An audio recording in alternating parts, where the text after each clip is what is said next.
Storms moving through earlier in the day with a little delay in competition. That was after some fog this morning. It is summertime, and the living is easy.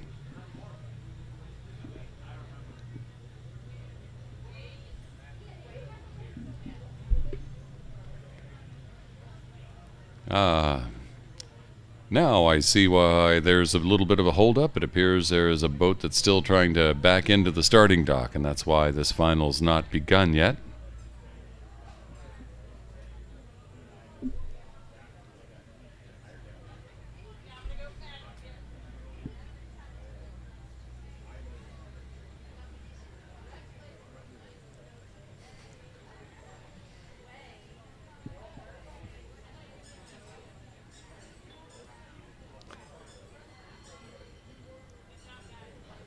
This boat continuing to have some issues backing into the starting.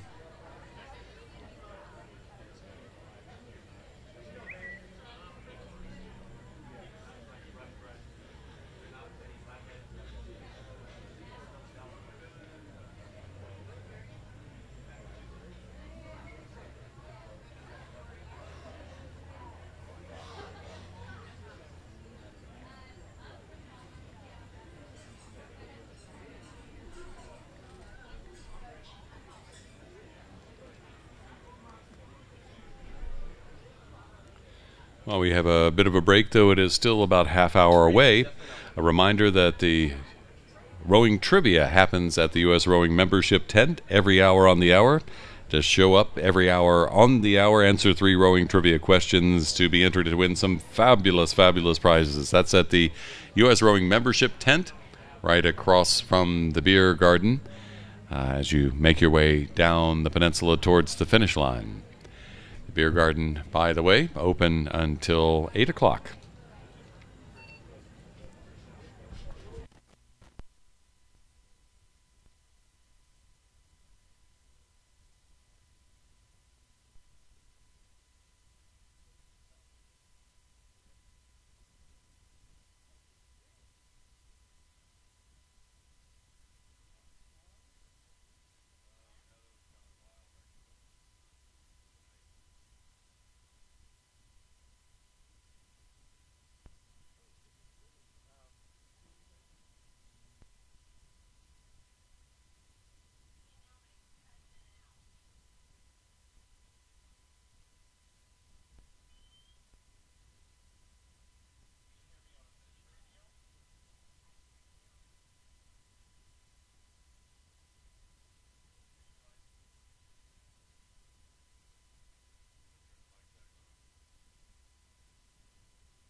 Patiently awaiting alignment again here for the women's Open 4 G through J final. A boat having difficulty backing into the start has made it to the stake boat holder now, so hopefully we'll have a start going before too long.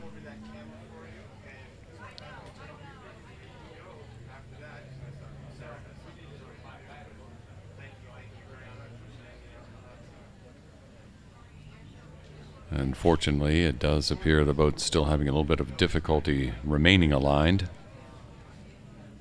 and the delay continues.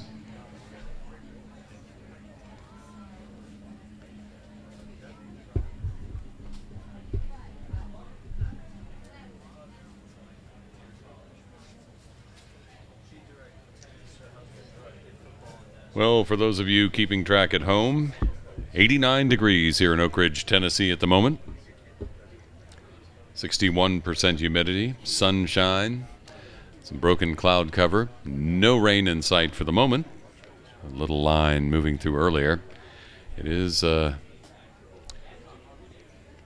think in the south they described this heat and humidity a bit juicy today.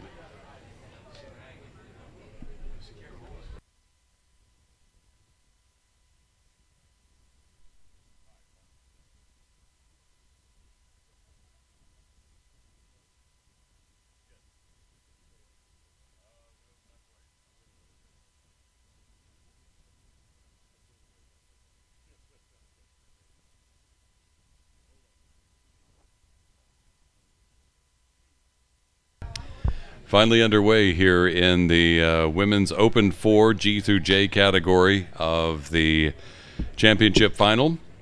2 races on the water right now in this women's Open 4 final. There's the H category in lanes 1 and 2. That's Avalon Composite in lane 1 and Vesper Composite C in lane 2.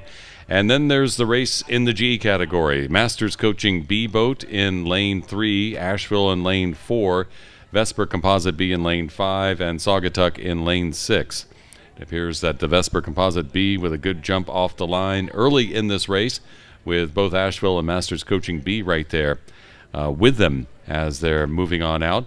The Avalon Composite boat in lane 1 struggling a little bit to keep up with the field, but in the center, the race for the G category gold medal well underway here on Melton Lake in Oak Ridge, Tennessee. Looks like Masters Coaching, Asheville, and Vesper battling it out for first place right now. Pretty evenly matched. Saugatuck right there with them. The Vesper Composite C boat racing in the G final, the H final, is sticking close to the sterns of those boats in the G final right now. But it is the Vesper Composite B boat with an early advantage over Asheville, which is now having moved a little bit forward, has an advantage over the Masters Coaching B boat. And Saugatuck, not to be left out, they are just about a boat length behind here at the halfway point.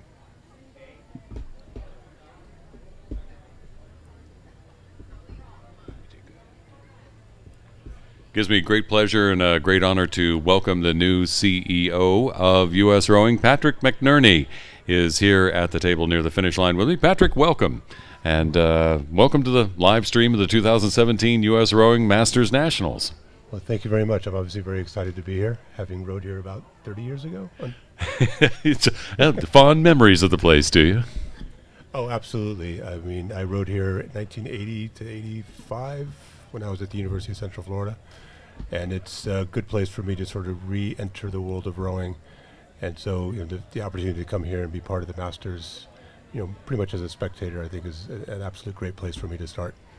Well, I can tell you that I love the sport of rowing for the teamwork and dedication and determination it teaches kids of all ages, shall we say. What attracted you to rowing? When I think about it, it was, I mean, it started out in high school, and it was basically a friend saying, come on out and try out. And I think it was, again, that appeal of being part of a team and really developing. I mean, I will confess that as an athlete, I probably wasn't that successful at the very beginning, but you persevered, and, you know, I had a good run at it between high school, college, and a couple of years in Philadelphia. So from that early warm up, were you like so many of us in rowing when you got out there, got in a boat, got on the water? Kind of was magic happening? Probably a lot of pain as well. Well, there's there, but through the pain, Patrick. Through the pain, we persevered, and it makes us. What is it with Nietzsche? That which does not kill us makes us stronger. Indeed. I know that's what some of these crews on the water right now are thinking as the Women's Open G through J 4 final is on the water right now. It is the Vesper Composite B boat heading towards the finish line, and the gold medal there in the G category. Nice win there, and coming in second in the race and actually first in the H category, it's the Vesper Composite C boat on the far side of the course. In the meantime, here comes the Asheville boat, followed by Saugatuck, and then the I mixed my Vespers up, I think, somewhere in the mix there. So I think it was the Vesper Composite B that crossed there. An Avalon Composite boat in the H final, making its way into the Red Buoys and towards the finish line. So what attracted you back to want to possibly be the CEO of U.S. Rowing, Patrick? I think that the realization, as I've been talking to a lot of my former colleagues, it's hard to imagine that 25 years have passed since I left U.S. Rowing, so 1992. And when this position opened up, I was speaking to a few colleagues, and it really the appeal of, I guess you call it the memories of that, and really the friends and people that I knew at the time, clearly that was a factor. But having been out in the sports marketing world and dealing more with a lot of other sports, I saw an opportunity to kind of come back into the sport and really come into it with a perspective. Somebody used the term as sort of the outsider looking in. I mean, there's an appreciation for the sport, had a long run at it. But then, I saw an opportunity maybe to come back into it, and again, with an appreciation for it, but add a perspective that maybe was a little bit unique in terms of how do we take what we all know and love, but really kind of break out of our bubble and really get more exposure. And and there's some other initiatives that I begin to think about with the team in terms of how we develop this. But it's a great sport at multiple levels. Whether it's you're at the Masters or dealing with Paralympic rowing, or at the national team level. And there's a community which I was part of early on in my career, and the opportunity to come back into it, kind of became very, very intriguing. And through the process, as of this past Monday, have taken the step to kind of come back in. And you forgot the pain, right? Obviously. At this point, well, I was offered by a colleague, spoke to a colleague, actually it was Tom Darling, who runs our Paralympic program. I was speaking to him yesterday on the phone, and he invited me up to Boston. And we were going to meet in a couple of weeks. He said, "Yeah, we'll take a double out, and and then we'll have breakfast and whatever." And I'm Tom, maybe in the spring. I got some work to do to get back out on the water with you. So, but that's a goal. And another colleague of mine has reminded me that I do have a judge-referee license that is dormant, and has invited me to provide the support to renew that license as well. So I'm all in. You're going to have a lot to do, Patrick, it sounds like. We're going to enjoy ourselves.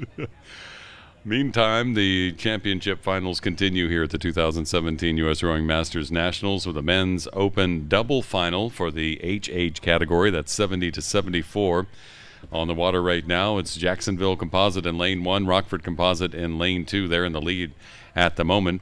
Three Rivers in lane 3, Chinook in lane 4, San Diego in lane 5, Rio Salado in lane 6, and Berkeley in lane 7. There's 7 boats in this championship final for the men's open doubles in the H category. So sweeping or sculling, what do you have the most experience in, Patrick? Sweep. Sweep? Yeah. Prefer one or the other? I mean, I know quite a few scullers who prefer the symmetry of sculling to the asymmetry of sweeping. In terms of my rowing career early on, it was always sweep, and what limited exposure I had to sculling wouldn't qualify me to compete here today.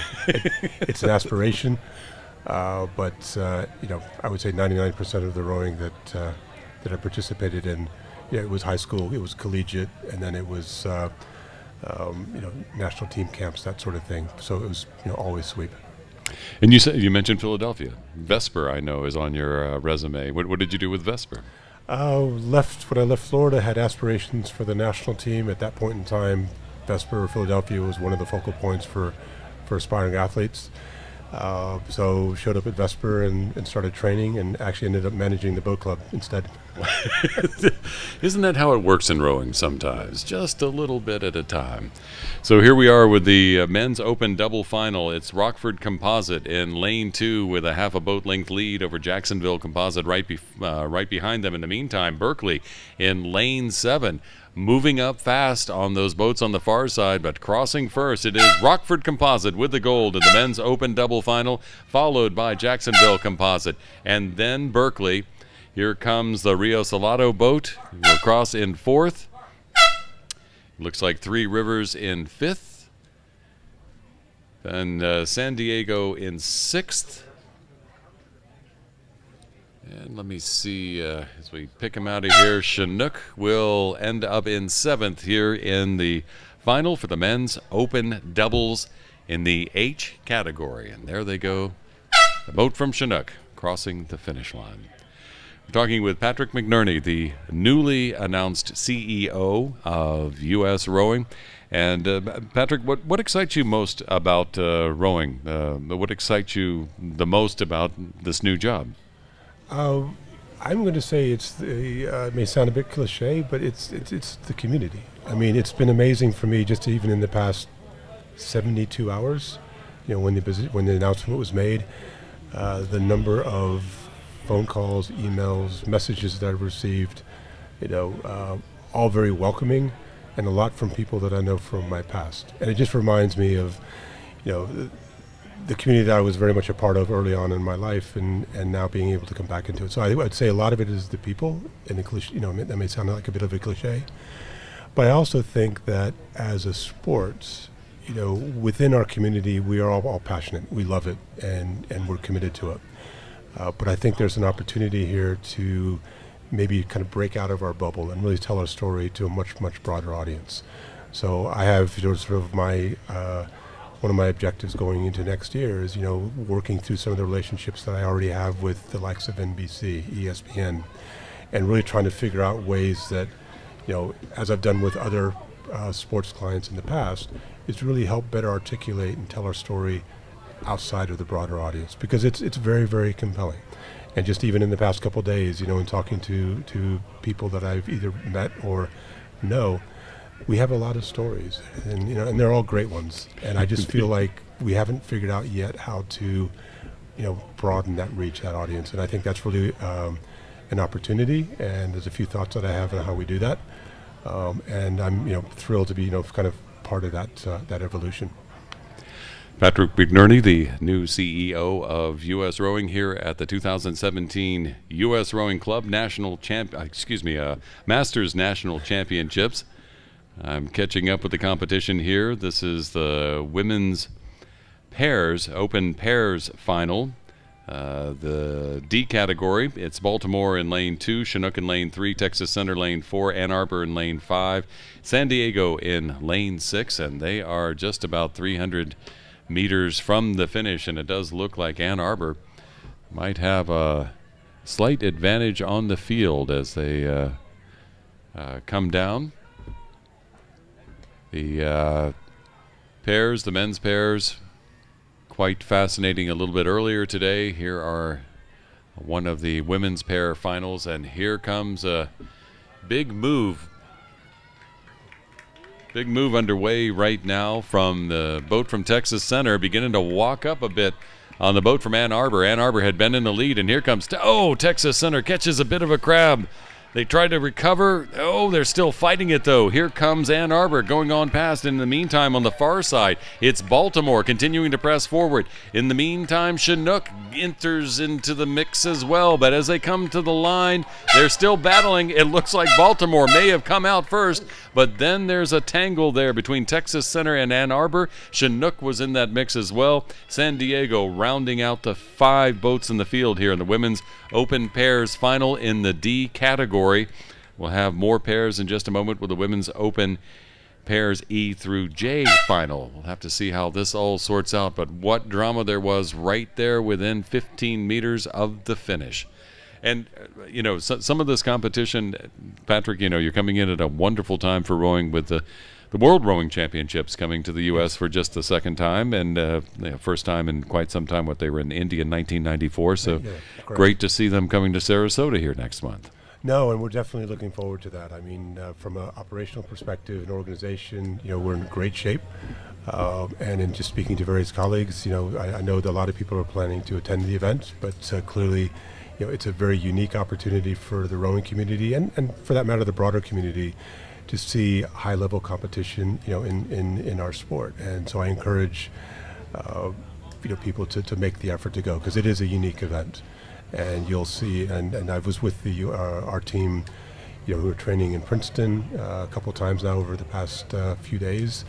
And there's a lot of enthusiasm, there's a lot of talent, just going out and talking to the coaches and seeing the athletes. And I think, we should, it would be great to make the effort to make that trip, especially from here in the Southeast. Just spend a day or two and see what it's all about. And we can't forget that next year, Sarasota is also hosting the Masters World Championships. Mm-hmm. So again, it's a great venue, great people, and I think it's in a community that we should support, through these events. A beautiful place to watch rowing. I mean, just fabulous. Yeah, but I also think being here in Oak Ridge, as I said at the very beginning, I competed here for 4 or 5 years, and I think the community that we have in Oak Ridge, also very, very supportive. And for me, it's brought back a lot of memories. But this is also an exceptional venue, and I think I was speaking to one of the regatta organizers earlier today. They host 6 or 7 events a year here, all of them well organized. It's obviously a beautiful course. And, again, when I think about here, being here today, also very, very excited about this. Patrick McNerney, the new CEO of U.S. Rowing, here at the 2017 U.S. Rowing Masters Nationals in Oak Ridge, Tennessee. I'll bring you up to date with the competition. It's the Women's Open Pairs Final in the E through J categories. Before, we've had 2 races within one race. We have 4 races within one race here. Racing in the E category, it's Chinook in lane 1, Baltimore in lane 2, Cincinnati in lane 3. In the F category, it's CRI and Saugatuck in lanes 4 and 5. In the G category, it's Texas Center in lane 6 and Saugatuck in the H category in lane 7. So I know you're busy and you have a lot of people clamoring after you, Patrick, but I have to ask you to talk about the high performance team. How do you feel about not only introducing adults to the sport of rowing, but also the kids? I mean, that's you have to have rowers with experience to enter to the high performance team. So what do you look forward to in the future when it comes to the youth rowers? I mean, when I think about, so I left rowing in 1992, and I was based in the Indianapolis office. And one of the questions I was asked during the interview process was like, what impressed me about rowing today? And I think this whole, back in the day, it was East Coast, West Coast. Indianapolis had a very, very strong program, and there were those sort of embryonic programs throughout the country. And now coming back into it, I mean, my home state of Florida, clubs all over the place. Oklahoma, well established. I met some new friends this morning from Lincoln Park up in Chicago. Indianapolis. I mean, there's these rowing communities, clubs, if you like, throughout the country, and everyone has ideas on how to continue to grow and support the sport, and willing to help each other, and so continuing to build on that to me is going to be important. So here in the women's open pairs, in the final, as I said, there's about 4 races happening in here. It was Chinook and Cincinnati battling out at the finish. Cincinnati may have had the slight advantage, and then Baltimore in third. In the F, it was CRI just crossing the line, so I think they will win the F category over Saugatuck, who's coming close to the line now. And then the G category and the H category, Texas Center and Saugatuck, they're crossing the line 5th and 6th in this. 6th and 7th, excuse me, in the race, but first in their particular category. So what do you want folks to know about what you hope to do with U.S. Rowing? What do you want people to find hope in with your new leadership, Patrick? That's a loaded question. No, look, not too loaded. There's a foundation and there's a passion for the sport that I think is unlike any other sport that I've been professionally involved in. And I think that as we move forward, I mean, there was in an interview that I participated in very recently, there was the question of dysfunctional came across, and I said no. I think there are some challenges that as an organization that we need to address. But every single person, whether they're a member of U.S. Rowing or not, they have an opinion about the sport. And whether you agree with that opinion or not, it all comes from a good place. That people, we love what we do. We have ideas on how the sport should be developed at a local level, a regional level, international level, youth, collegiate, all those different categories. We all have an opinion. But I think that what I respect is that opinion starts from a commitment to the sport. And as we navigate through the opportunities, the challenges moving forward, it's we're all doing it for the right reasons. So again, as we move forward, or as I move forward with the team, I see an incredible opportunity with our sport. If you look at it from a national team perspective, we've got Tokyo coming up in 3 years. Incredibly optimistic about what I've seen so far, but even more optimistic about what I see as the basics, the passion, youth, masters, and whatnot. And the other group I do really want to call out from just some conversations I've had in the past 24 hours is what we're doing for Paralympic athletes. Indeed. Spoke to my colleague in Boston, Tom Darling, who's running that program for U.S. Rowing. But also met a young lady this morning from Austin, Texas, who's running a program there. And to me, It's incredible. So we've managed to encompass a very broad range of interest. And so just, taking that, what's already happening, building on it is really what my goal is. But, the tools are there, the people are there. It's just now just channeling all of that is probably, the challenge and the opportunity. Well, thank you for your time. Appreciate you stopping it. by. And thanks for, on short notice, being here at the Masters Nationals too, Patrick. No, I'm definitely looking forward to it, and I appreciate what you're doing here as well today. So pleasure meeting. Pleasure meeting you too. Patrick McNerney, the new CEO of U.S. Rowing, announced on Monday, has great plans for the future and looking forward to the future of rowing under his leadership. Thank you, Patrick. No, thank you very much. And we'll go back to the competition. It's the mixed quads final for the E category, the 55 to 59. There are 5 boats in that race right now. Rio Salado in lane 2, Atomic in lane 3, Saugatuck in lane 4, Vesper Composite in lane 5, University Composite in lane 6. In the mixed quads, again, the mix of females and males, all even, and all between 55 and 59. And here they come, moving on down the course.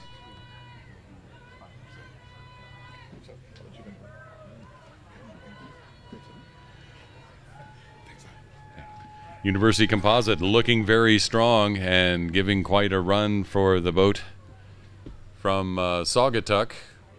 But as they come to the line in the mixed quads final for the E's, the gold going to University Composite in lane 6, with the silver to Atomic in lane 3. In the meantime, here comes Rio Salada trying to hold on for the bronze. They're just a few meters from the end, and they do come across in the bronze, and that means that will leave the boat from Vesper Composite in 4th place, and then crossing the line in 5th will be Saugatuck. The mixed quad finals here at the 2017 U.S. Rowing Masters National Championship.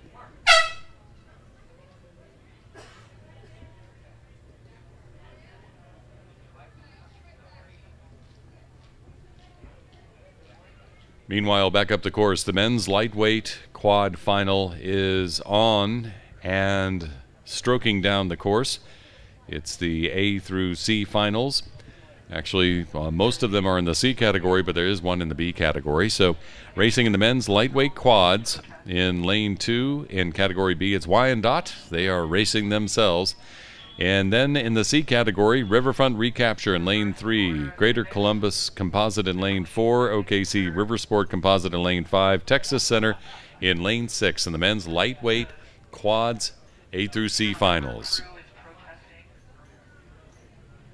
A little bit of business happening among the refs. Back to the lightweight quads. And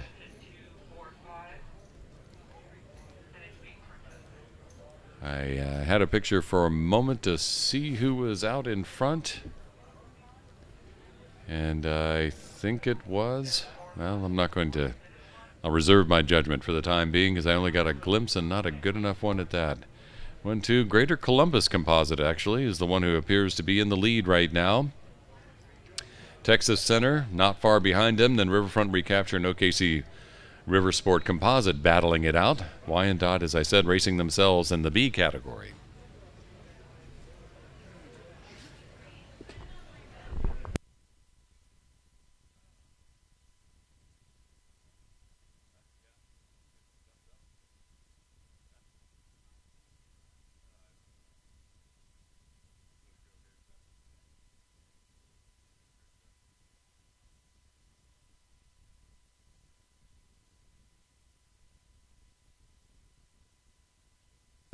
So here they come down for the men's lightweight quads final. The exception of Wyandotte on the far side. These boats battling for the gold here.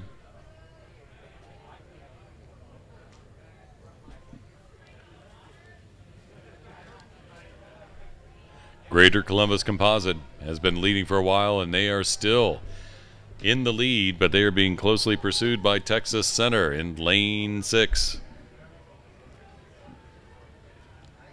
Smooth and strong, that boat from Greater Columbus Composite. Looking good as the bow seat glances over his shoulder to find that finish line, and they do. Find in the gold, too. The Greater Columbus Composite winning gold in the men's lightweight quad. Texas Center in second. Wyandotte with a good time, and they were third in that race. But in the C category, OKC Riversport came out with the third place, and Riverfront Recapture in fourth in the C category for the men's lightweight quads. Now the fours without. Sweeping fours with no coxswain. Women's Open 4 without final. Features CRI in lane 2, the CRI B boat in lane 3, Lincoln Park in lane 4, Texas Center in lane 5, and CRI C in lane 6. So there are make that 4 different races within this Open 4 without final. The CRI in lane 2 will be racing itself. CRI B boat in lane 3 and Lincoln Park in lane 4 will be battling it out in the A category. Texas Center rowing against itself in the C category, and CRI C boat racing in the B category for the Women's Open 4s without.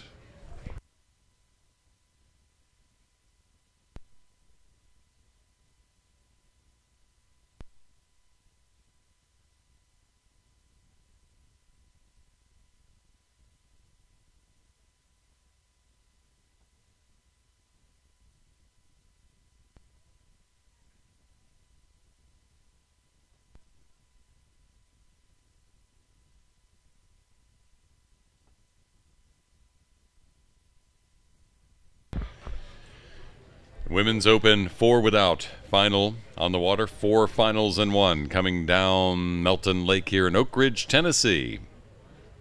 So we battle it out on the first day of championship finals for the 2017 Masters Nationals Championship.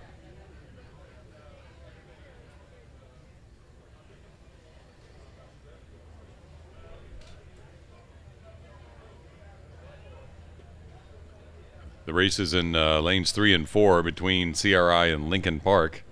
They're kind of going neck and neck right now. The other boats are rowing against themselves in their various categories. Texas Center, lane 5, out front of the pack in all categories as they're stroking towards the finish.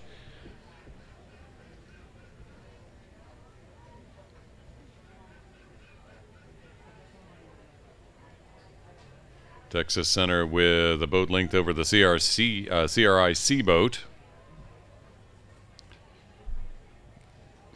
The CRI boat in lane 2, right there battling for second, as well as the CRI B boat in lane 3. But Texas Center looking strong out front. They're in the C category, racing on their own, but they are racing indeed. Again, the Texas Rowing Center purchased in 2002 a rowing paddling concession on Lady Bird Lake Hike and Bike Trail across from Austin High School. Very popular place to row and paddle in Texas. Have many, many friends who love that water down there on Lake Lady Bird, or Lady Bird Lake, excuse me. We joke around with the name a lot. We'll go from these 4s without to 8s with. Next race, next championship final here will be the mixed 8s in the D category, the 50 to 54 category. Exciting racing showing up there. 7 boats across. It'll be quite a race there. Again, 4 races within this Women's Open 4 without final. The CRIB and Lincoln Park boats in lanes 3 and 4 are the ones battling it out between themselves for the gold. And the remaining boats are on their own in the category. Texas Center, though, in the C category is taking names, let's say. Really doing a fine job. And in the meantime, the CRI boat in the AA category trying to give that Texas Center boat in the C category a run for their money. CRI over there in lane 2, and they're going neck and neck as they come to the finish line. Even though in different categories, Texas Center looking strong. Here they come down to the line, and it's bow ball to bow ball. I think Texas eked it out over that CRI boat, but they're both first in their own categories. And then in the meantime, here's CRI B and the CRI C boat in different categories, crossing at about the same time. And then there's Lincoln Park rounding out the Women's Open 4 without final.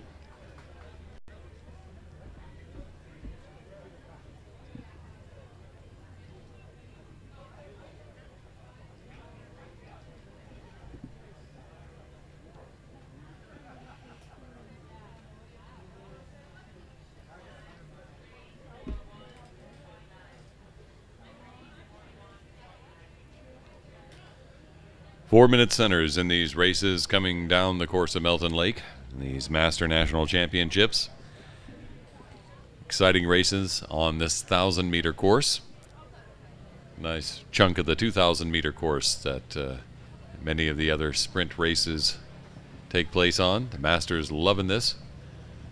Great weather, loving it this afternoon here at Melton Lake.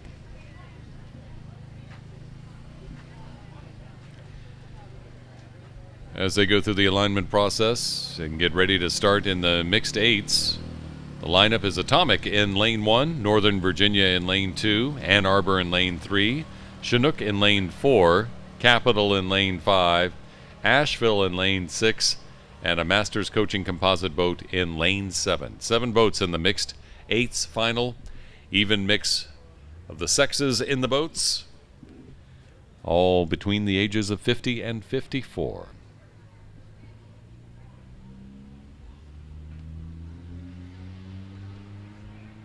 Northern Virginia Rowing Club, haven't mentioned them yet, from Fairfax Station, Virginia, began in the early 1990s. The adult program started in 1999 when Eric Rothstein and 10 adults met at the Sandy Run Boathouse over the summer and fall. Coach Eric taught those 10 rowers about rowing, and the rest, as they say, is history.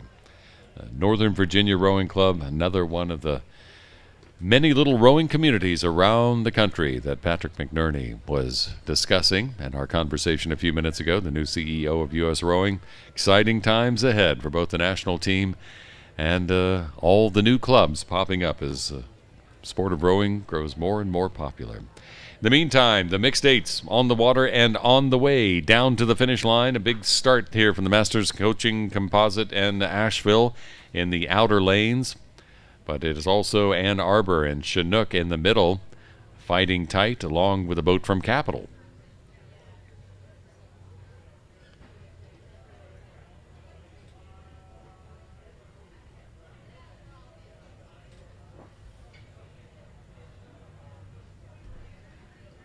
All the boats relatively even. Asheville, perhaps a slight advantage.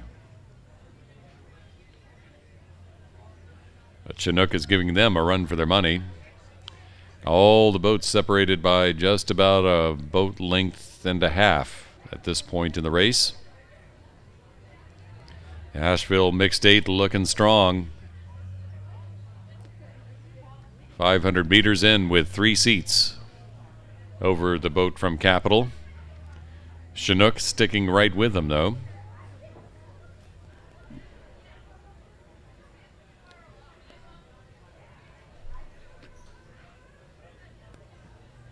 Then the Northern Virginia boat.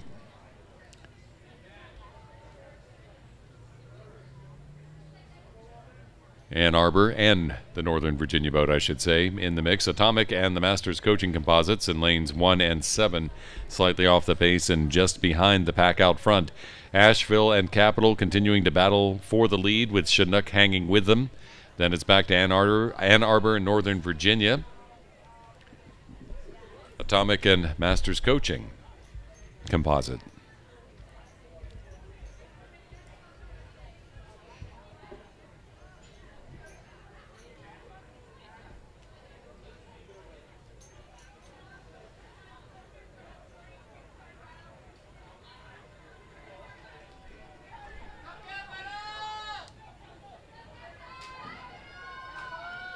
Capital, Asheville, Chinook battling it out in the front in the mixed eights.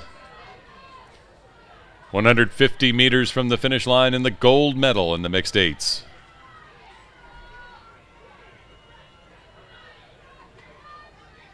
Chinook and Capital, Asheville, Northern Virginia, Ann Arbor. Chinook beginning to pour it on, trying to catch up with the Capital. Capital has begun to surge ahead. Capital in the last few strokes gains a seat, another seat. And at the finish, it is Capital, Chinook. Here comes Asheville, an early start. They're wrapping up in third in the mixed eights in the D category. Here comes Ann Arbor for fourth. Then Northern Virginia for fifth.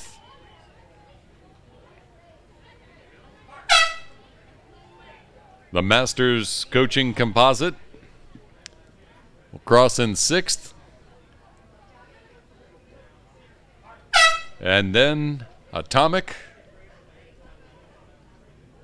over in lane one, crossing in seventh in the mixed eights in the D category here at the 2017 U.S. Rowing Masters National Championships.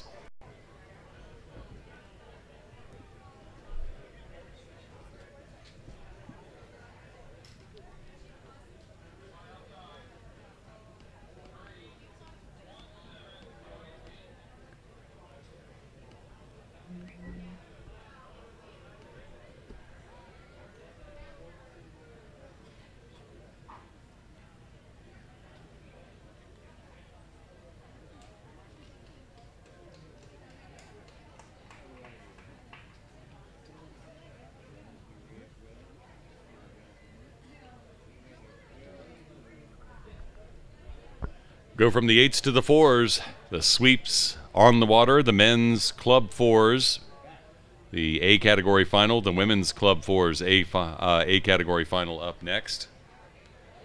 So coming down right now in the men's club fours, Lincoln Park B in lane 1, DC Strokes in lane 2, Western Reserve in lane 3, Lincoln Park in lane 4, Riverfront Recapture in lane 5, and Texas Center in lane 6.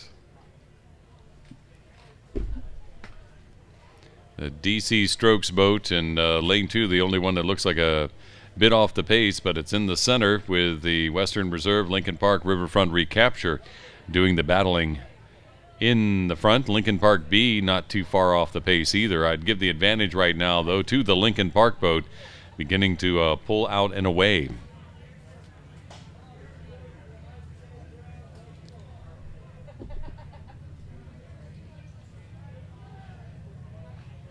So approaching the halfway point, Lincoln Park in the lead by about 4 seats with the Riverfront Recapture right there with them at the halfway point. In the meantime, it is the boat from Western Reserve in third and just about a boat length off that leading boat from Lincoln Park.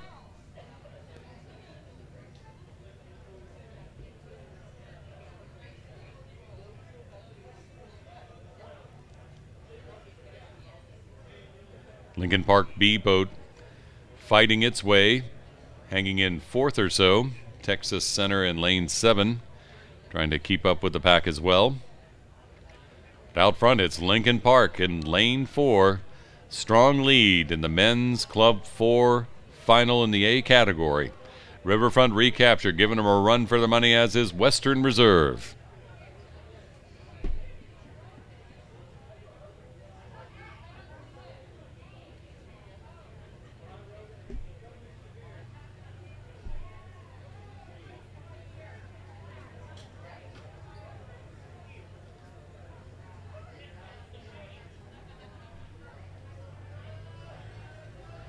Riverfront Recapture, Lincoln Park battling it out in the men's Club 4 finals.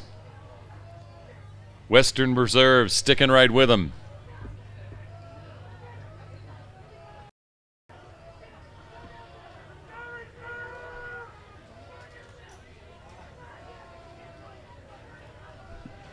What a battle out front in these Club 4s in the A category.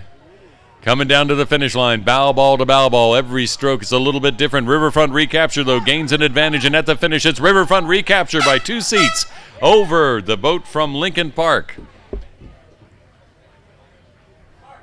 DC Strokes comes in third.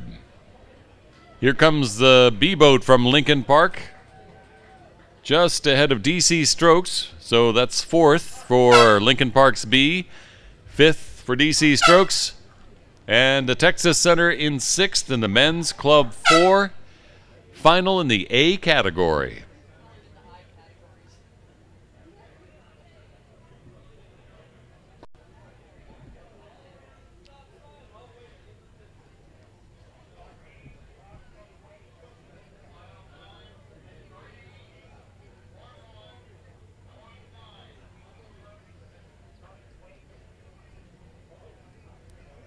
From the men's 4s to the women's Club 4s in the A category. Another 6-boat race with CRIB in lane 1, Austin in lane 2, St. Louis in lane 3, CRI in lane 4, Lincoln Park in lane 5, and Three Rivers in lane 6. The A category, the women's Club 4s. Lining up at the starting.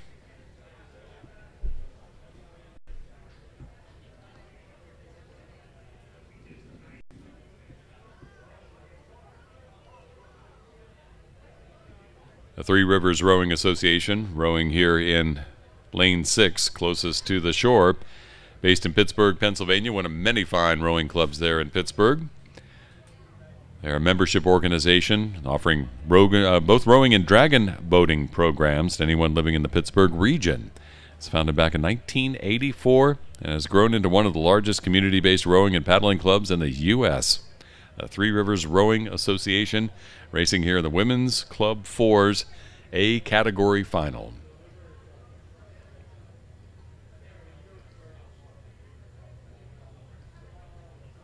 Another strong start out in the center of the course, St. Louis and CRI in a battle with Lincoln Park and Austin. CRI-B in that mix as well. Early in the race, though, plenty early in the race.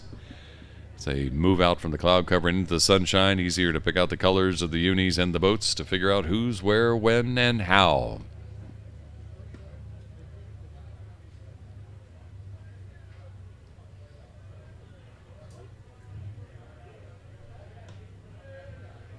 .400 meters in, still 4 boats within about a boat length of each other. You can see the competitors glancing back and forth.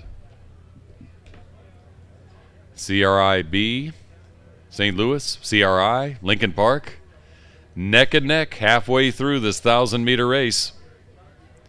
No one can be discounted yet. Then it's back to the boat from Three Rivers and the Austin boat as they race in the Women's Club 4s.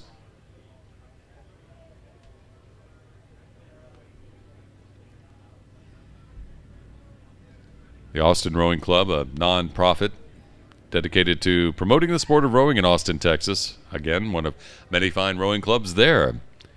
They're partnered with the City of Austin Parks and Recreation Department, and they manage the Waller Creek Boathouse. And they welcome all rowers of all experiences at the Austin Rowing Club there in Austin, Texas.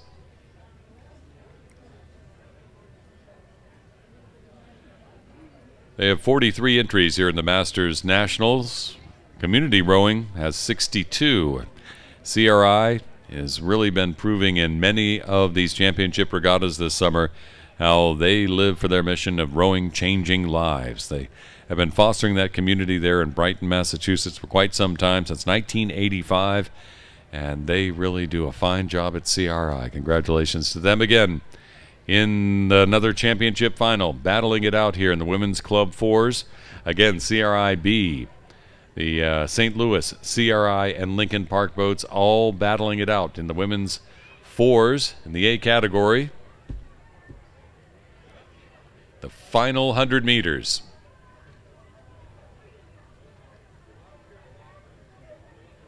Lincoln Park putting on a big push. St. Louis trying to fend them off at the finish.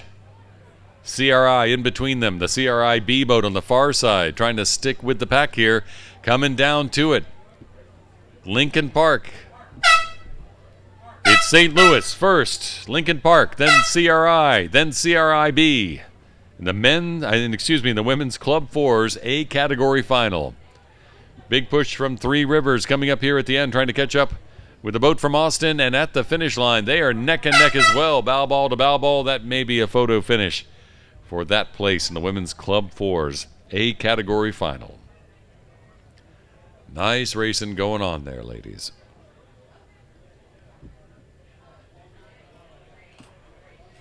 Back to the sculling, the men's open quad final in the C category on the water right now. Just two boats duking it out all the way down. Texas Center versus Jacksonville. Texas Center on the far side of the course, Jacksonville on the near.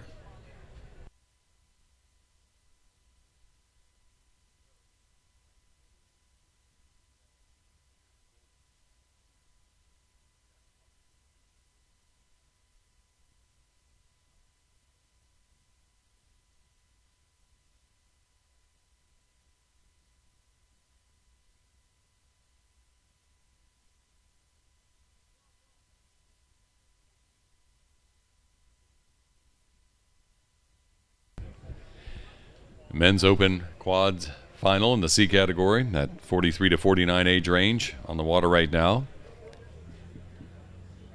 The men from Texas, a bit of an advantage. Jacksonville, Jacksonville Rowing Club, Inc. in Jacksonville, Florida, founded back in 1975. They're actually the Jacksonville Rowing Club, combination of two early Jacksonville rowing clubs, the Remax Rowing Club and the St. John's Few Rowing Club. Remax was the first rowing club organized in Jacksonville, founded in the early 70s. It officially incorporated in the state of Florida in June of 1975. Remax became the Jacksonville Rowing Club. Right now it's the boat from the Texas Center looking back at them as they race down the course in the men's open quads.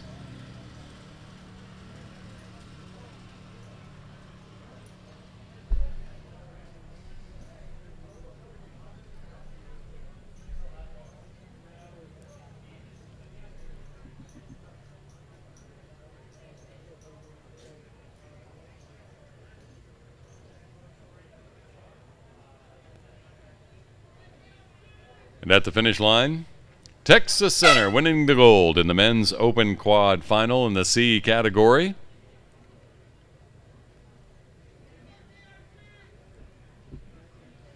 And the Jacksonville Rowing Club finishing second in the championship final for the men's open quads.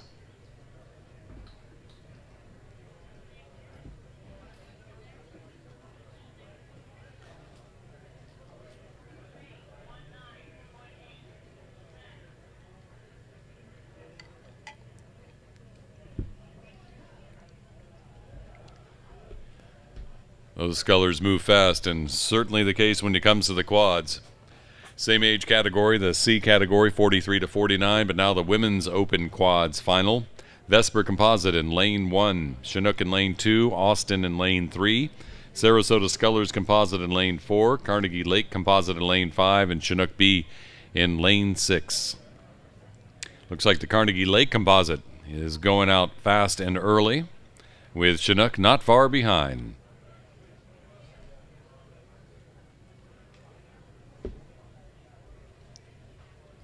Carnegie Lake Composite sizing up the competition. See a couple of glances across the field as they reach the halfway point.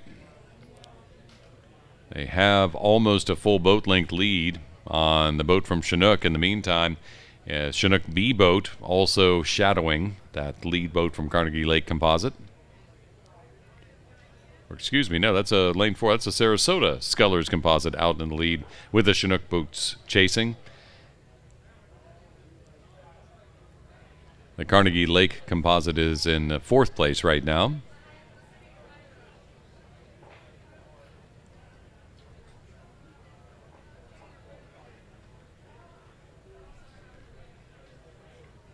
Sorry to the Sarasota Scullers for short shifting their race here, but looking good.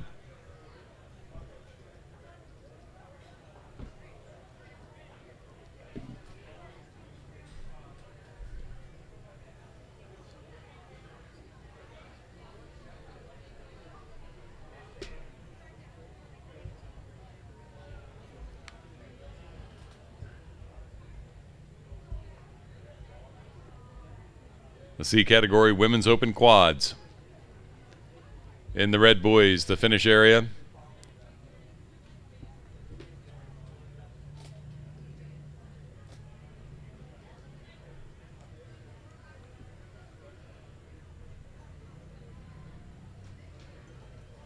Sarasota Scullers composite looking very confident as they continue to stroke towards the finish.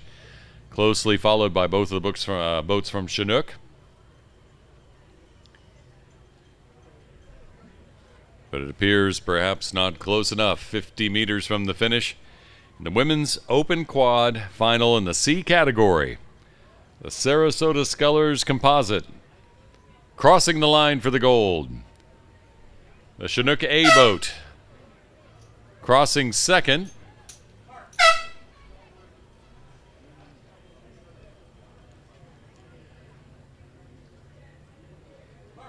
Then the Chinook B and then a Vesper composite. Third and fourth. The Chinook B will take the bronze there. Here comes the Carnegie Lake composite. Crossing in fifth.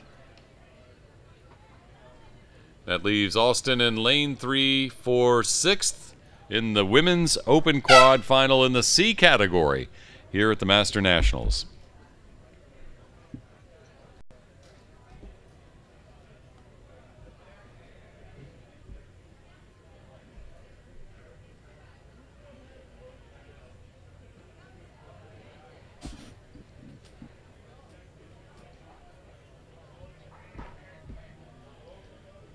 Pairs again, this time in the E category, the 55 to 59 age range. The men's open pairs final features the Maine Association in lane 2, Saugatuck in lane 3, Washington School lane 4, Potomac in lane 5, and St. Louis in lane 6. The Maine Association, you may remember, had a boat flip in a previous pairs competition. That was just heartbreaking, so close to the finish. Right now, though, it appears they are out towards the front, along with the boat from Potomac. Washington School in third right now, from all appearances. Saugatuck looks like they're wandering slightly, and they have been directed back into their lane by the referees, but we'll see how it is. Early in the race, 400 meters in. It looks like Maine Association and the boat from Potomac duking it out at the moment. That's Horney and Tata from the Maine Association and Holland and Love from Potomac. Holland and Love from Potomac with maybe a slight advantage for the lead. Third goes back to Washington School. Then fourth, a battle between St. Louis and Saugatuck.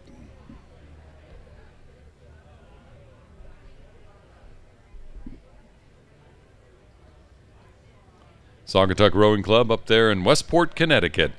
Founded back in 1990 by Coach James Mangan. Dr. Howard Winklevoss, the club proprietor, whose twin sons learned to row at SRC under Mangan's tutelage. It's a realization of a vision to bring great rowing. So Saugatuck Rowing Club, Westport, Connecticut, founded back in 1990. 57 entries in these Masters Nationals. The Potomac Boat Club, of course, on the Potomac River in Washington, D.C., and the oldest rowing club in the D.C. area, one of the best known in the country, too.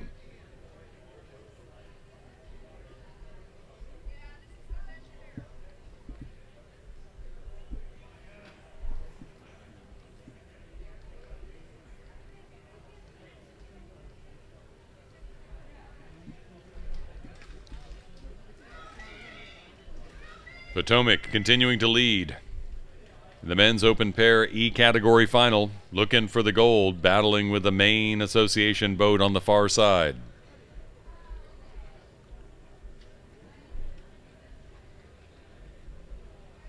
So lovely to watch when being done well, these pairs looking for that even pressure.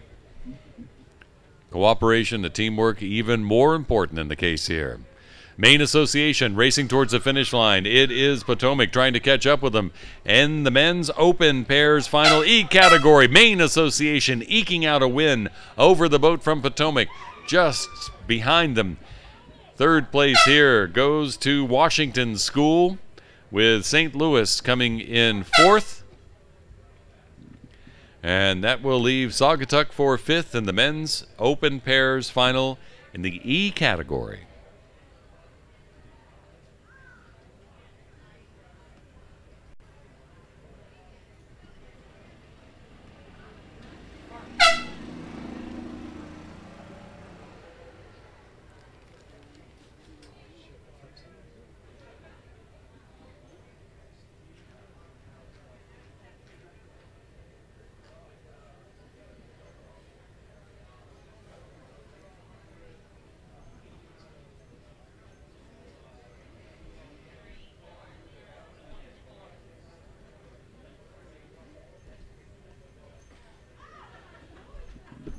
Live streaming of the 2017 U.S. Rowing Masters National on the U.S. Rowing YouTube channel. Finals underway, the first of 4 days of finals. Heats in the morning, then finals in the evening here at Oak Ridge, Tennessee's Melton Lake Park. This is the women's lightweight single final in the E category.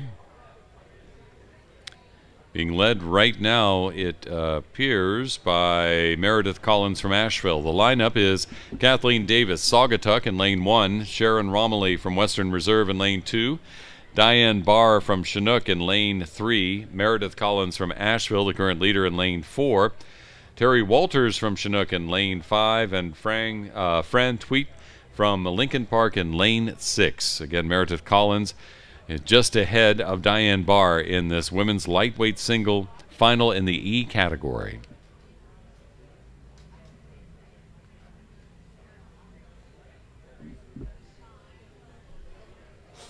Western Reserve Rowing Association, based in Cleveland, Ohio. And the rowing actually started on the Cuyahoga River there in Cleveland as far back as 1855, when the Ivanhoe Boat Club was formed. Then in 1989, the new organization was called Western Reserve Rowing Association and held the first of the Cleveland Sprints there in Cleveland, Ohio. Sharon Romilly racing for Western Reserve in lane 2 here, the women's lightweight singles. Meredith Collins from Asheville with an early lead. Diane Barr from Chinook was right there with her. It looks like Diane Barr may have the advantage over Collins now. As they come into the final couple hundred meters of this 1,000-meter race.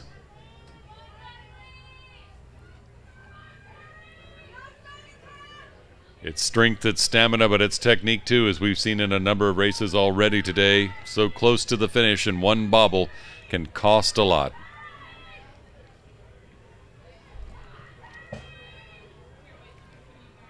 Diane Barr from Chinook in the lead by about a boat length.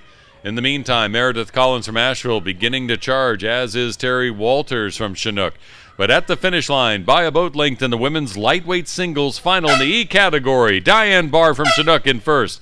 Then it's Meredith Collins from Asheville in second, Terry Walters from Chinook in third.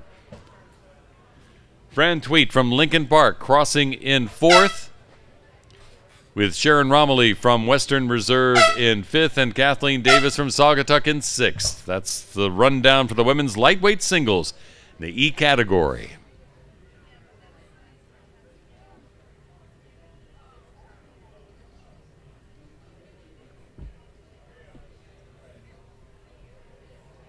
Another 2-for-1 race, this time with the big boats in the men's open 8s. F through J, the categories. The races are in categories G and F. 2 races here, Detroit Composite and Chinook in lanes 2 and 3 in the G category, racing for the gold. And in lanes 4, 5, and 6, Palm Beach Composite, San Diego, and Asheville Composite in that order, battling it out in the F category for the gold. The men's open 8s, F through J, on the water and underway. First 300 meters in. Really hard to call at this point. The Detroit Composite looks like it does have the advantage over Chinook in the category G race. Then the Palm Beach Composite seems to have the advantage over the rest of the boats in the F category race. I will say that Detroit Composite leading the pack.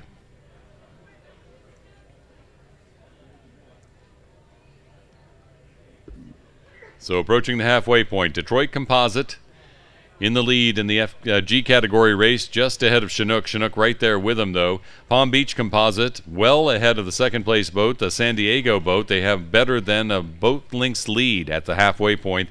And then it's about a boat length of open water back to the Asheville Composite boat in lane 6.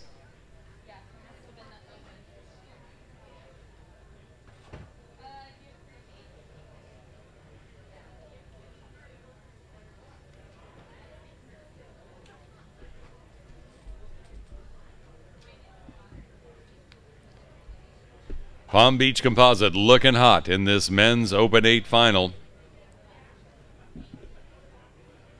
Well ahead of the other two boats in the F category, San Diego and Asheville. Meantime, the Detroit Composite boat looking fine in the G category, leading over Chinook. But a lot can happen in that last 300 meters, and that is where they are.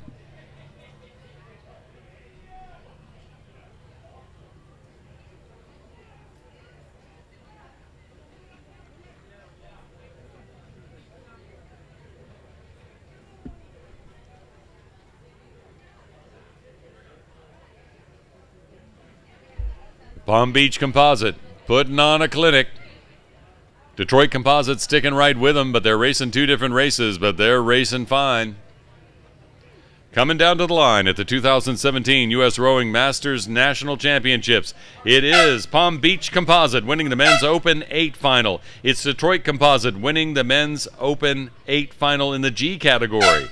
Second place goes to Chinook, third overall, but second in the category G race. Here comes San Diego crossing the line, second in the category F race.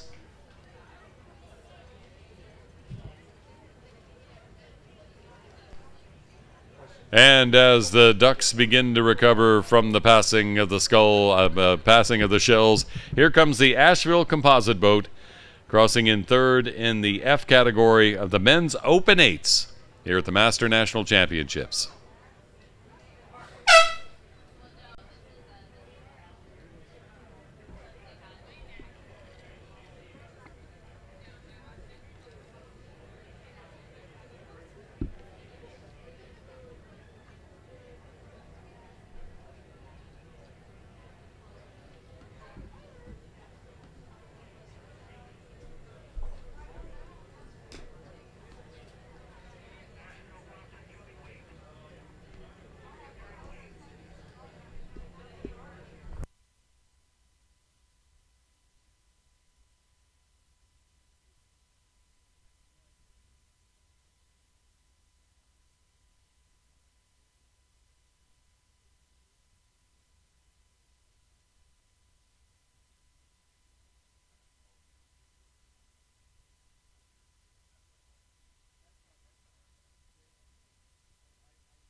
Live streaming of the 2017 Masters Nationals from Oak Ridge, Tennessee.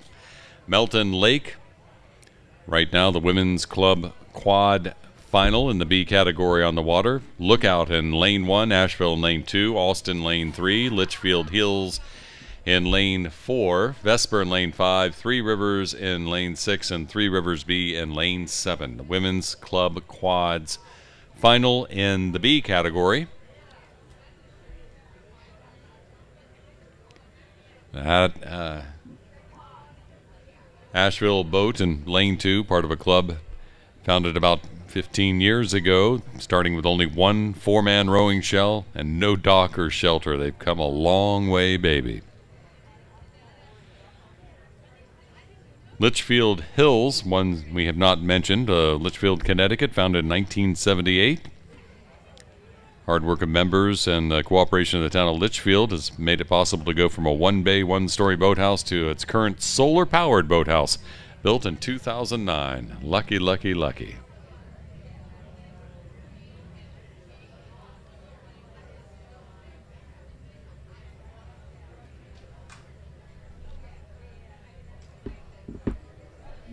Vesper out early.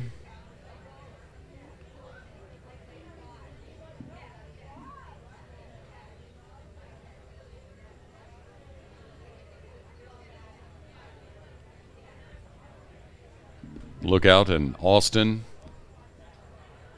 Three Rivers. All behind those boats, but Vesper looking strong.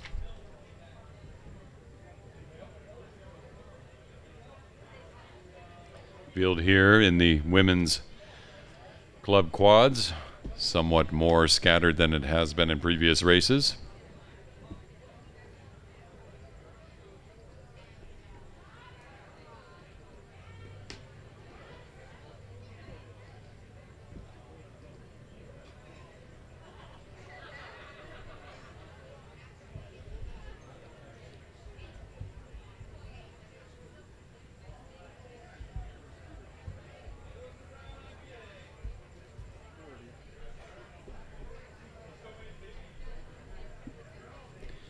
Vesper trying to leave them all behind. Here in the club quads.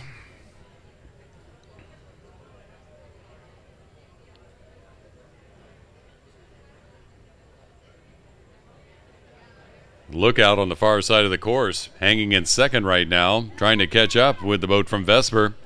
Vesper, though, keeping collected and moving right along, and as they come to the finish line, here at the 2017 Masters National Championships, it's Vesper crossing the line first, closely pursued by Lookout for the silver.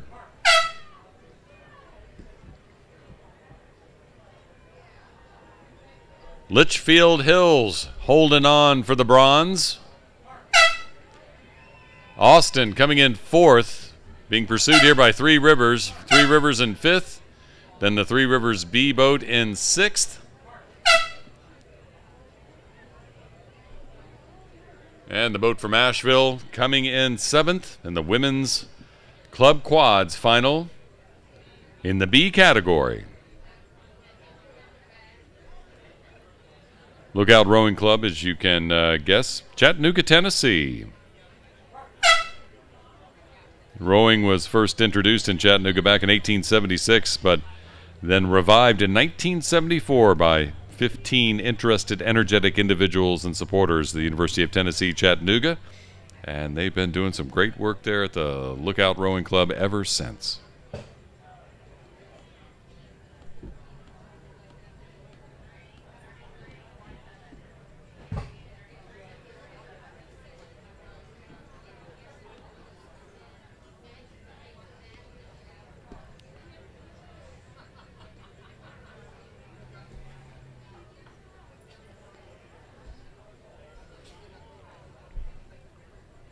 Men's lightweight quads now.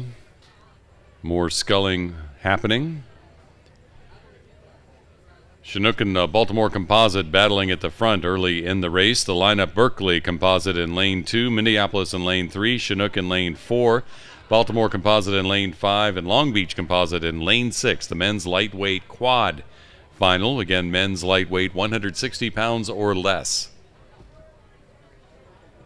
Chinook in the lead, Baltimore Composite right behind them, Long Beach Composite stacked up right behind them. Meanwhile, Minneapolis and Berkeley on the far side of the course dueling it out too. Minneapolis Rowing Club in Minneapolis, Minnesota, been around since 1877. It was in July of that year that 15 young men founded the Lurleen Boat Club in Minneapolis. They wanted to get fit and wanted to boost their social status, so they purchased a 4-oared boat from the St. Paul Boat Club upriver and began rowing on Lake Calhoun back in 1877. Long storied history of rowing in the United States, and that's one of many. Minneapolis there in lane 3. battling right now with a Berkeley Composite boat in lane 2. In the meantime, Chinook and the Baltimore Composite at the front,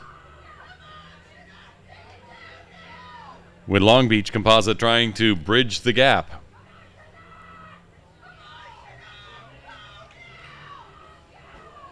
"150 meters from the finish, Baltimore Composite beginning to pour it on. Chinook trying to keep up with Long Beach Composite trying to stick with them. Minneapolis, in the meantime, has taken over 4th place with the boat from Berkeley in 5th.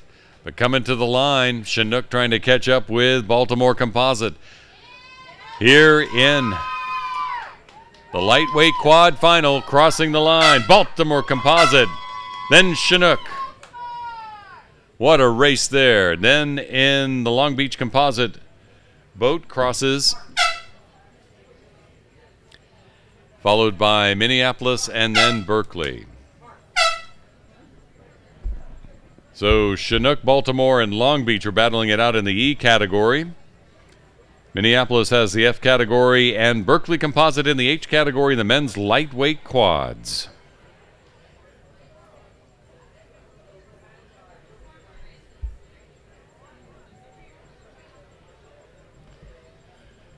More quads, but this time the younger set, AA and A.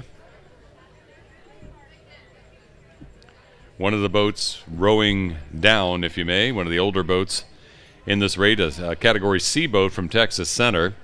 So the lineup in these 3 boats in the men's open AA quad final: Riverfront Recapture in the A category in lane 3, Texas Center lane 4, Lincoln Park in lane 5. All battling it out for the A category quad final, the men's open quad.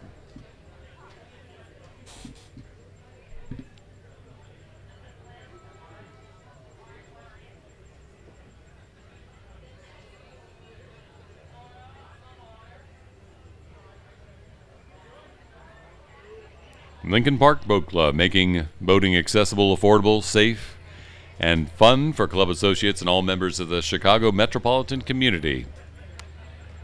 Chicago's oldest rowing and paddling club. They have 39 total entries in this year's Masters Nationals Championship.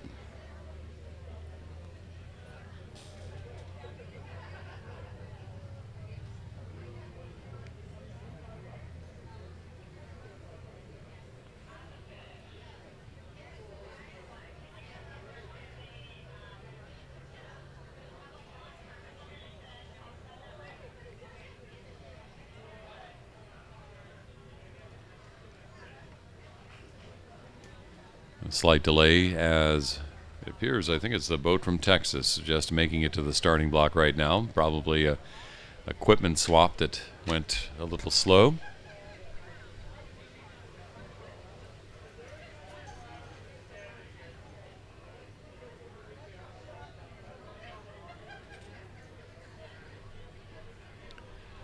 Reminder, after your hot day of racing, that fantastic finish, needing commiseration, the beer tent, open until 8 o'clock, right near the finish line with some great local craft beers.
And they're off in the men's open quad final in the AA categories, actually all A category racing here. Riverfront Recapture in lane 3, Texas Center in lane 4, Lincoln Park in lane 5. Again, Riverfront Recapture, interesting story of that club in Hartford, Connecticut, formed in 1981. Riverfronts led the effort to revitalize the banks of the Connecticut River in Hartford and East Hartford, transforming the riverfront from an overgrown area that was walled off by flood dikes and cut off by Interstate 91 into 4 public parks connected by river walks. Riverfront Recapture Rowing Club out of Hartford, Connecticut. Connecticut, Illinois, Texas, all represented in this race for the men's open AA quad final. Riverfront Recapture duking it out with the Texas Center. Remember, the Texas Center is a Category C boat rowing down into the A category, so an older boat, average age 44, racing against these 30-year-olds here. Riverfront Recapture trying to hold on to Texas Center early on in the race as they approach the halfway mark. Lincoln Park just off the pace, but Texas Center with the advantage, but only by about a seat.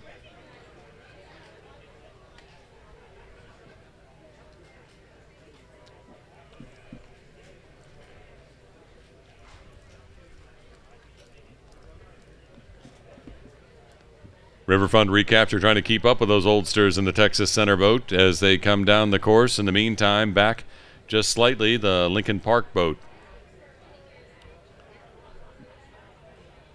But Texas Center in that Category C boat trying to give the youngsters a lesson as they go along. Oh no, a crab there in the Lincoln Park boat. Catching a crab just about 600 meters in, trying to recover right now. Ground to somewhat of a stop, but it looks like they are getting their swing back in. In the meantime, Texas Center continuing to push forward and away from Riverfront Recapture in the final 400 meters.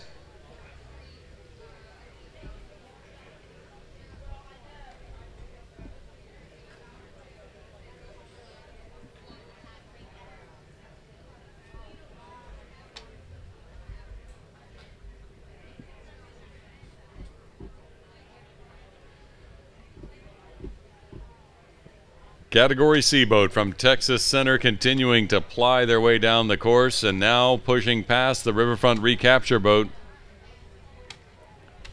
Kicking it up a notch and trying to move even further. Lincoln Park recovering from that crab. Back on course and heading down. But here they are, 40 meters from the finish. And here at the 2017 U.S. Rowing Masters Nationals Championship in the men's open AA quad final, Texas Center, a C category boat with the gold. Riverfront Recapture in second. And Lincoln Park, suffering another crab just near the finish. Trying to recover. There they are. They get it back together, and here comes Lincoln Park crossing the line in the men's open quad final.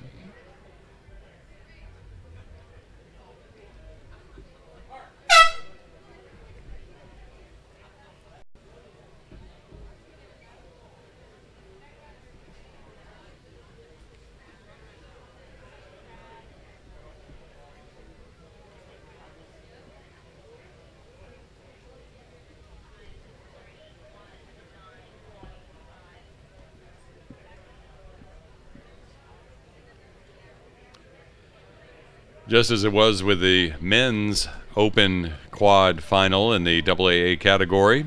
3 boats in this race and 1 rowing down or up, whichever way you want to call it. The S&M composite boat in lane 3 is a Category B boat, rowing in the younger category. Greater Houston composite in lane 4 and Greater Columbus in lane 5, racing for the gold.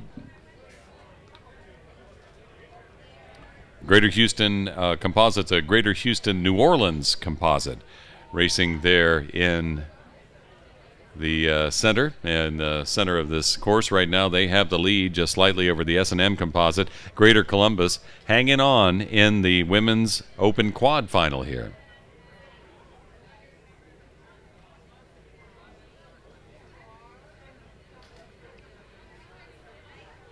One of many rowing clubs around the Columbus area there in Ohio. The Greater Columbus Rowing Association, founded in 1984 as a nonprofit, incorporated as the Greater Columbus Rowing Association, Inc. there in the fall of 1984. Had their articles of incorporation approved by the Secretary of State, and they've been doing some great work up there in Columbus.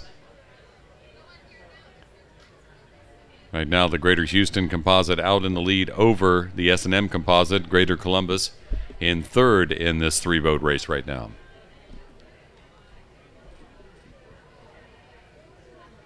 And actually, the S&M Rowing Composite is Alexandria, Asheville Rowing, and S&M Rowing all racing together in that composite. In second place right now.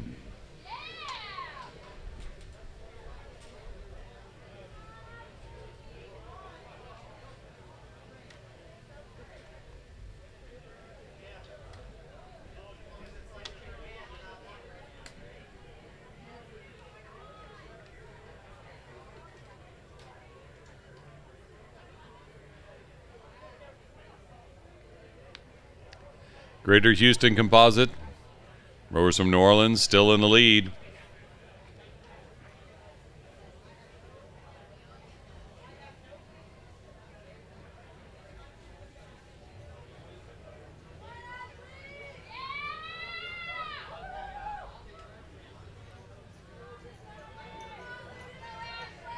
Kicking it up right at the end. Not resting on their laurels. Here comes the Greater Houston Composite, trying to keep in front of the S&M Composite. Greater Columbus pursuing in the Women's Open Quad AA Final. And at the finish line, it is the Greater Houston Composite crossing first. Right behind them, less than a boat length behind, the S&M Composite. And then the slow and steady swing of the Greater Columbus boat, crossing the line in the Women's Open AA category quad final here at the Masters National.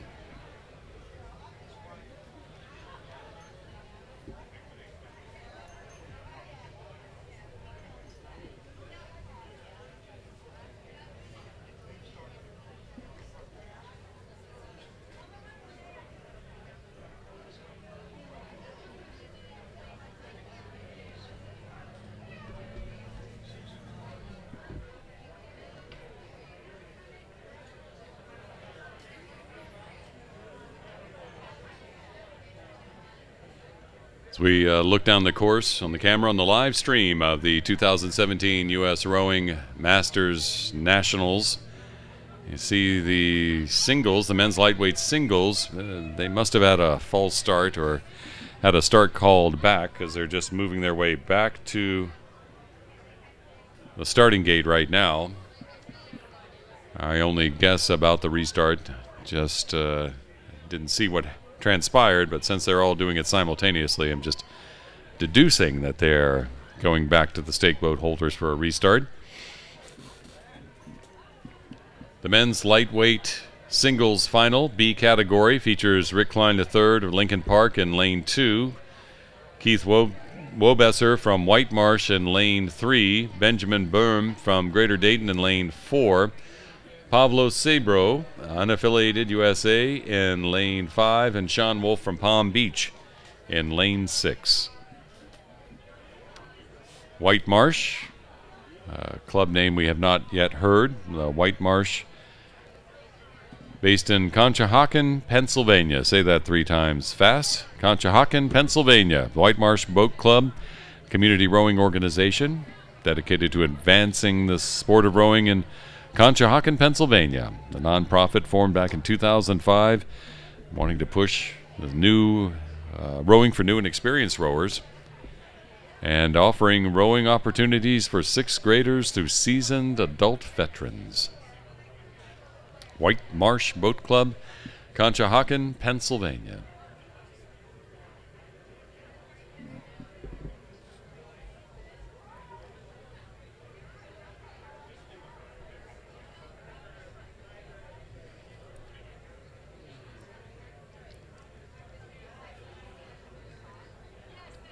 Palm Beach also mentioned here in the lineup. South Florida's premier rowing club. They boast They boast that they have one of the best locations for rowing and sculling in Florida.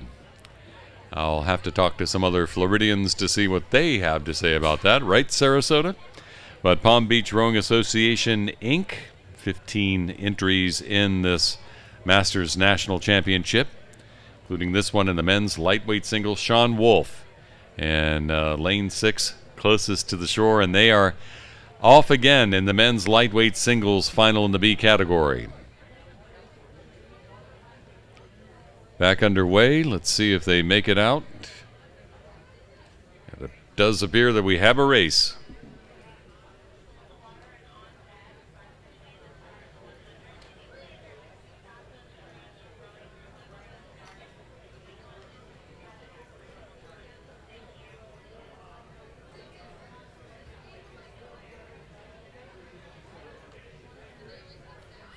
Fast start from Sabro, the unaffiliated boat in lane 5. Little bit ahead of Wobesser from White Marsh and Wolf from Palm Beach, as well as Greater Dayton boat, Benjamin Boom's boat. Rick Klein from Lincoln Park, about a boat length back in this lightweight singles final.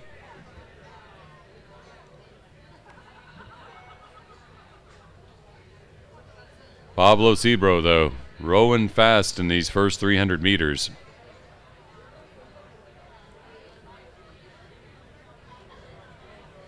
He and Wobesser from White Marsh right there, neck and neck, but Sebro has the advantage for the moment.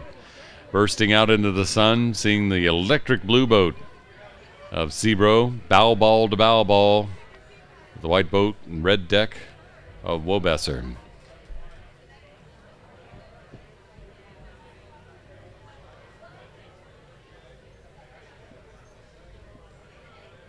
Neck and neck at the 500-meter mark, halfway into this 1,000-meter race. Sebro and Wobesser battling it out in front. Then it's Benjamin Bohm from Greater Dayton in third, with Wolf from Palm Beach and Klein from Lincoln Park behind them.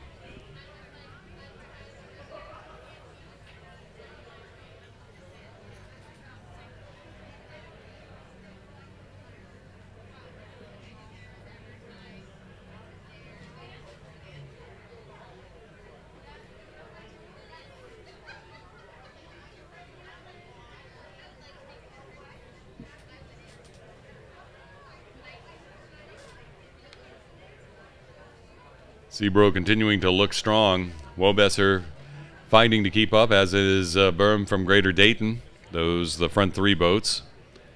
Then back to Sean Wolf and Rick Klein to third.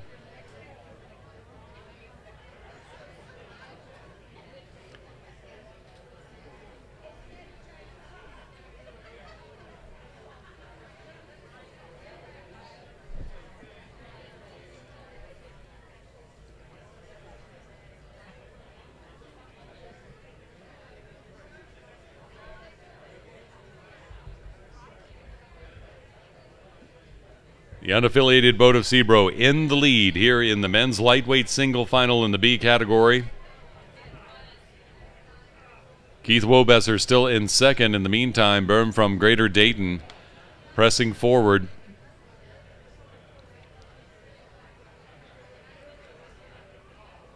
But as they come down to the line by a boat length, Pablo Sebro, the unaffiliated boat from the USA, crossing the line first, followed by Keith Wobesser from White Marsh, then Benjamin Bohm from Greater Dayton.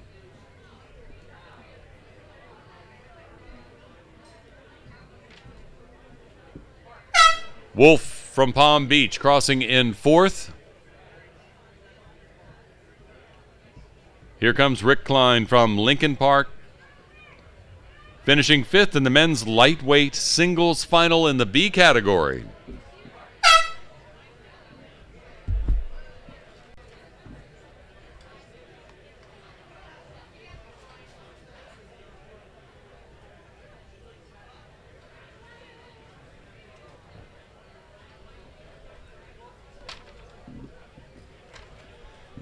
Back to the big boats, the big dogs fighting it out in the women's open eights.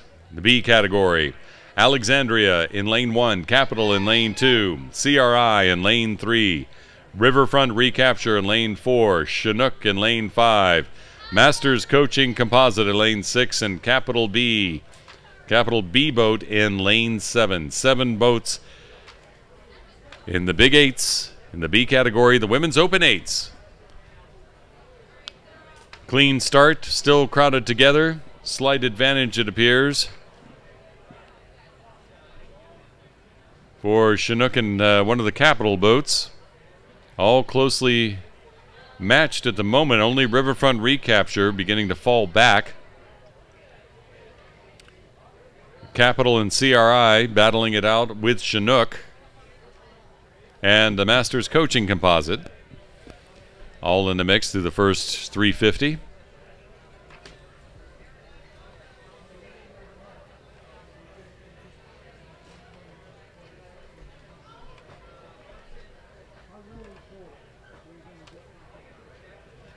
Still Chinook, CRI, and Capital. Capital with a minor advantage right now. Chinook in second and CRI in third. Meantime, the Capital B boat battling it out with Alexandria on opposite sides of the course. And the Masters Coaching Composite, they're just behind them, but still in touch with those boats.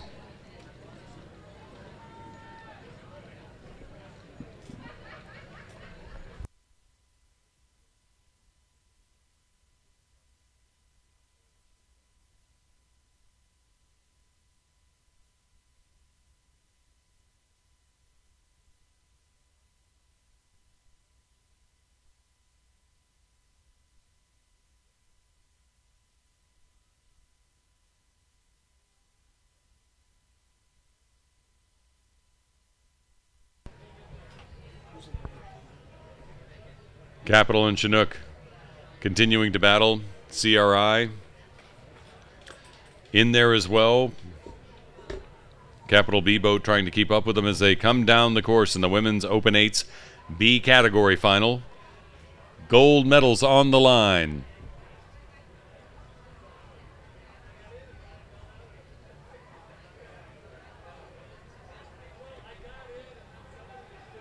What a sight to be seen. Bow ball to bow ball, battling it out seat by seat as they come into the final 150 meters. Chinook, Capital, CRI out front, 3 across and battling it out.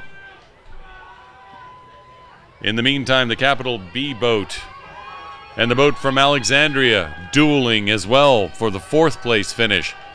But at the line, it is going to be mighty close to call as they come down in the Women's Open 8 final in the B category. It is Capital crossing first. Real close between CRI and Chinook. Can't call who came in second there. In the meantime, here comes Alexandria crossing the line in 4th. Big push from the Capital B boat. They cross in 5th. And then it's a Masters Coaching Composite in 6th with Riverfront Recapture in the Women's Open 8 final for the B category, finishing 7th here at the 2017 Masters National Championships.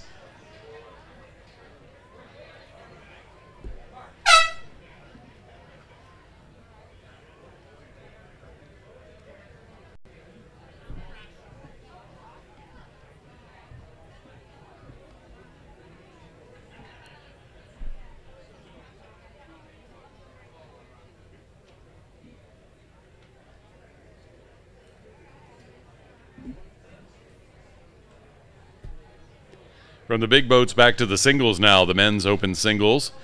F category, 60 to 64 age range. Nikolai Kermakov from Cambridge in lane 1. Peter Becker from New Haven in lane 2.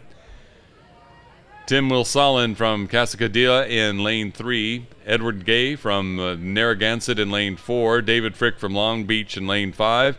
Armando Chavez from Hollywood in lane 6. And Alex Cook from University in lane 7 here in the men's open single final in the F category.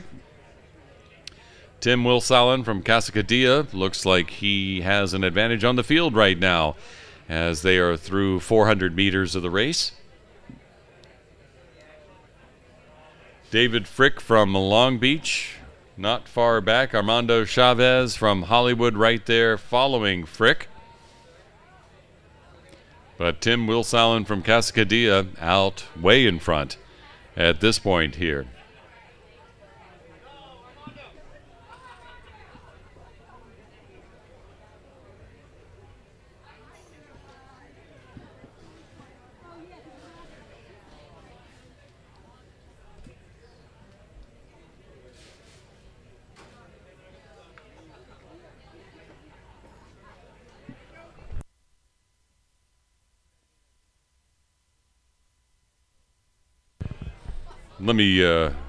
Let me bounce back and try this again.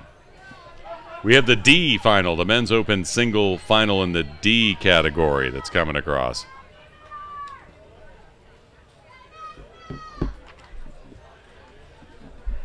So it's Eric Cornett from Texas Center in lane 1, Thomas Carr from White Rock lane 2, Dietmar Kudelwasser from Nashville in lane 3, Rob Kyle from Carolina Masters in 4, Joe Linhoff from Lincoln Park in 5, and Scott Cahill from Marin in 6. So that would mean Dietmar Kudelwasser from Nashville is the one who's out front.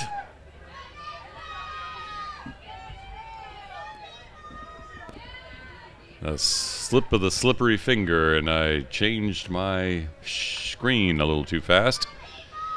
So Dietmar Kudelwasser from Nashville way out in the front from early in the race, continuing to lead with just about 75 meters to go.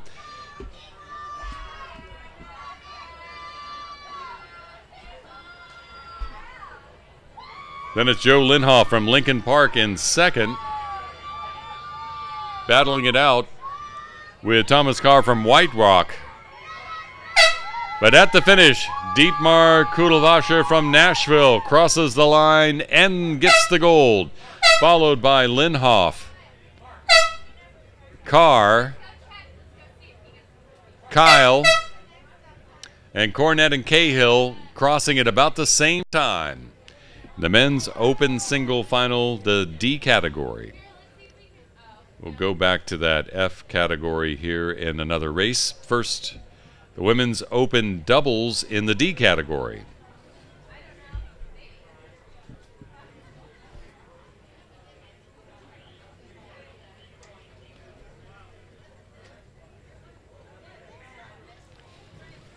So the lineup for the women's doubles, open doubles in the D category, the final here: Potomac Composite lane 1, Upper Valley in lane 2, Dallas in lane 3, University in lane 4, Greater Columbus lane 5, and Vesper in lane 6. University Barge Club, the second oldest rowing club in Philadelphia's historic Boathouse Row.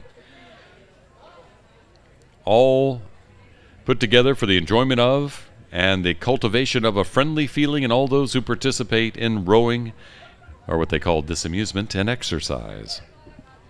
The Upper Valley Rowing Foundation, we haven't spoke about those rowers yet. They're a nonprofit in Hanover, New Hampshire, creating a community for the sport of rowing, offering a wide variety of opportunities for area residents to row in the Connecticut River there in Hanover, New Hampshire. So it's the Dallas boat in the lead in the early portion of the race, with Upper Valley and University pursuing University with the advantage over Upper Valley, but also the Greater Columbus boat and Vesper in the mix. Potomac Composite right there sticking to the stern of the boat from Upper Valley. So all these boats closely clustered approaching the halfway point. But Dallas definitely with a bit of a lead right now, but quickly moving up. University, Greater Columbus, and Vesper on the outside there.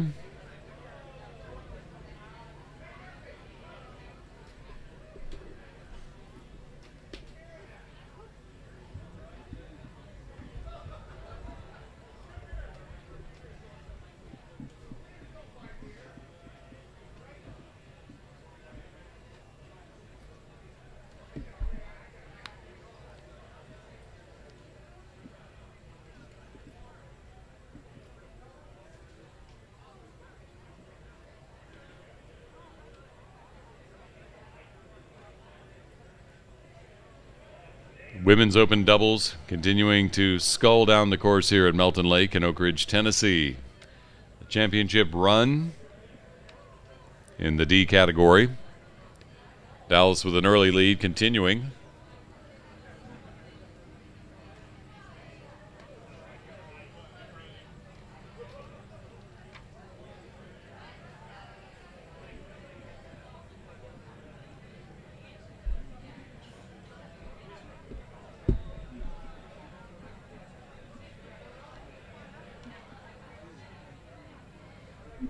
University pursuing Dallas. But Dallas looking strong as they continue to stroke towards the finish in the championship gold. In the meantime, it's Upper Valley and University tangling for second, with the Greater Columbus boat beginning to enter the fray as well inside of 50 meters to the finish. But here in the women's open double final in the D category, it's Dallas with the gold. University crossing in second place. Looks like Upper Valley in third with Greater Columbus right there. Vesper in fifth and Potomac Composite in sixth in the women's open doubles D category final.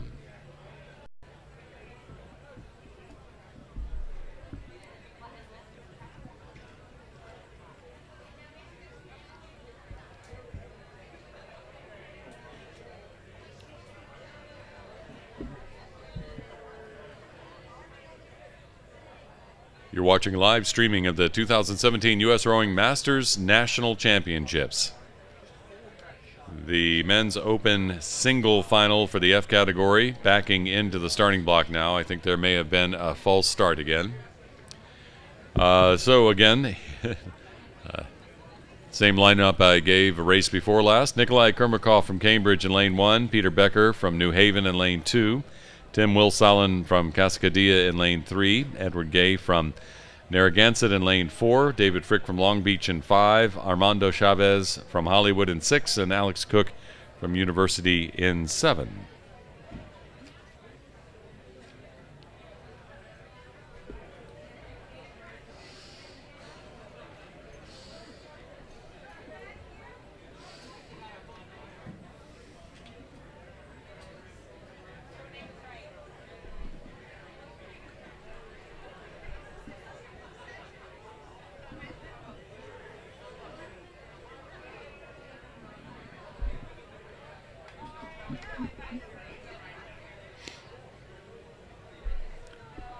Waiting for the realignment and the restart. End of a long first championship afternoon after an hour-long delay for fog. The beginning of the competition in the heats earlier today. And just about lunchtime, line of rain and storms moving through, delaying again for about an hour. The finals.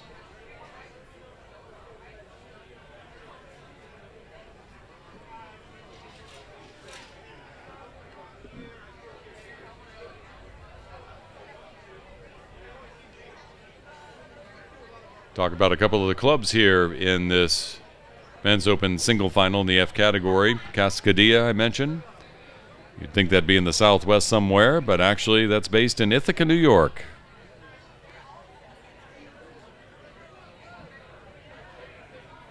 There was a fledgling community rowing program back in '73 there in Ithaca, but a lack of space at the Cornell University Boathouse forced that program to stop running. So 4 or 5 years later, a high school senior brought the board of directors together to discuss establishing a program, and that board incorporated the Cascadia Boat Club Limited in October 1977.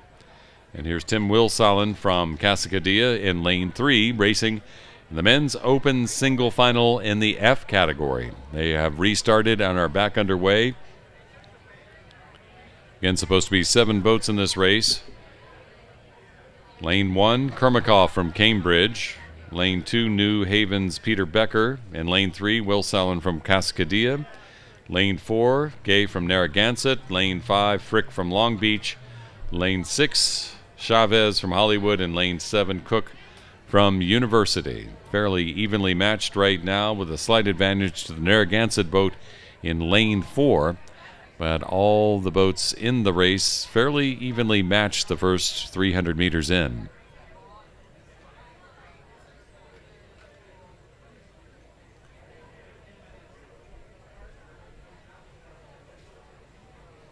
Will Sallin, who I said was doing so well when I was calling the wrong race a couple of races ago, is looking fine here too with a boat length lead.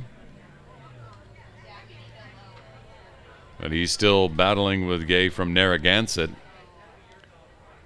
for that lead.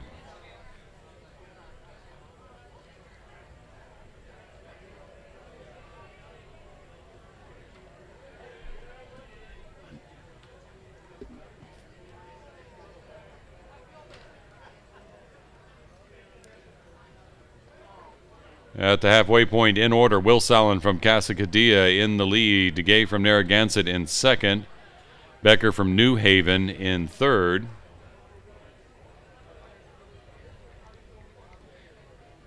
Then Frick from Long Beach, Chavez from Hollywood, and Cook from University all kind of clustered together. Kermikoff from Cambridge right behind them. That's at the halfway point, 500 meters in.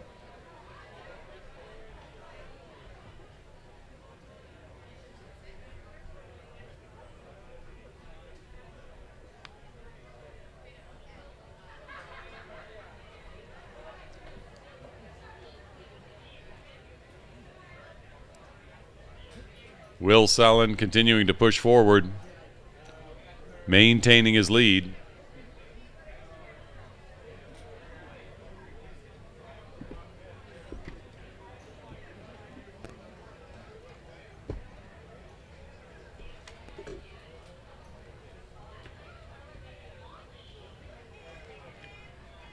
Will Sallin in first, Becker and Gay, Narragansett and New Haven and Narragansett respectively. Trying to fight for second right now.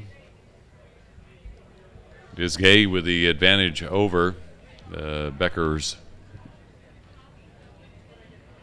boat, but Frick from Long Beach right in the mix too. So is Chavez from Hollywood.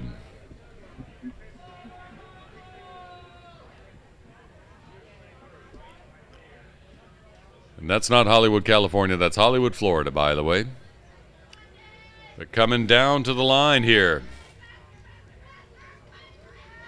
In the men's open singles, the F category, Tim Will Sallin from Casacadilla in first. It's Gay from Narragansett in second. Nice move from Frick from Long Beach. He captures third. And it looks like Chavez from Hollywood may have beat out Becker from New Haven for that fourth place spot. Sixth belongs to Kermikoff from Cambridge, and here comes Cook from University for seventh in the men's open singles final in the F category.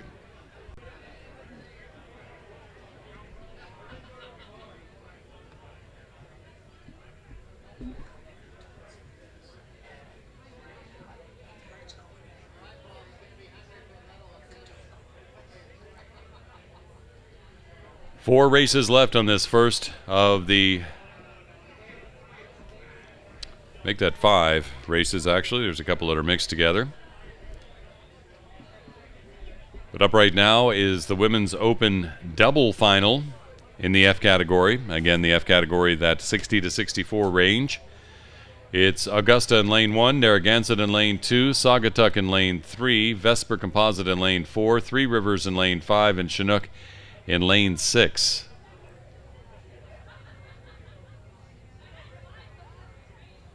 At first glance, I would have to give the advantage to Three Rivers at the moment.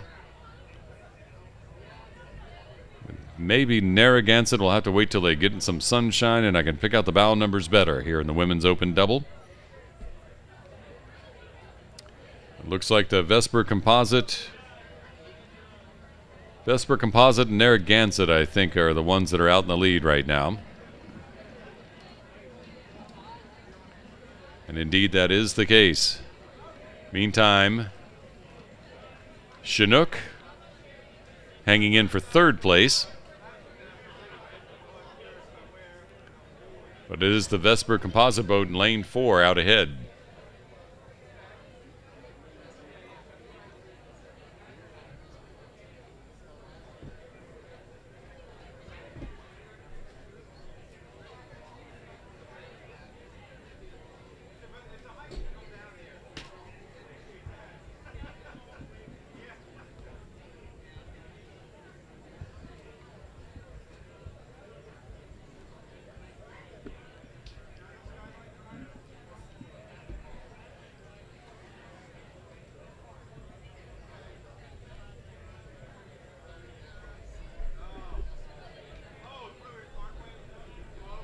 Again, the women's open double right now. The F category coming down. Vesper Composite in lane 4 continuing to lead the pack down the water.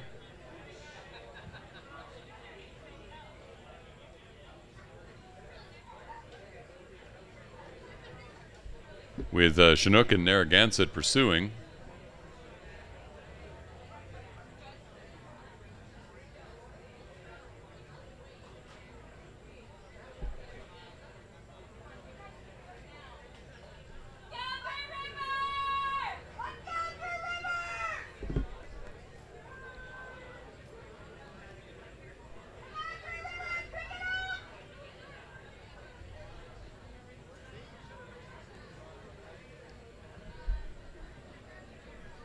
Here's Chinook is off the base right now, but here comes the Vesper Composite boat being quickly pursued by Narragansett. Vesper's been leading since early on in the race. The bow in the Narragansett boat glances to the left to check out as they're coming down to the finish line, but by half a boat length. It's the Vesper Composite boat winning the gold in the women's open double F category. Narragansett in second. Here comes Chinook looking to hold on third. They were up with the leaders but began to fall off the pace slightly halfway through the race. Chinook will get the bronze there. Then here comes Saugatuck for fourth. Here comes Three Rivers looking for that fifth place finish in the women's open doubles.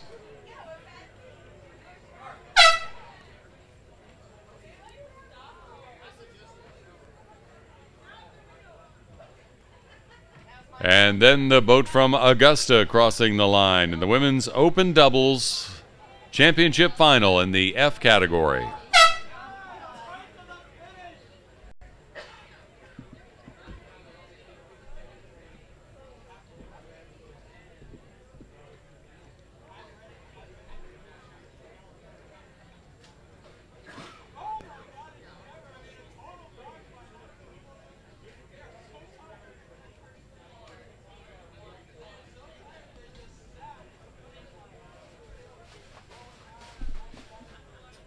Men's singles again. This time the men's open singles in the I category. That's 75 to 79-year-olds racing down the track right now.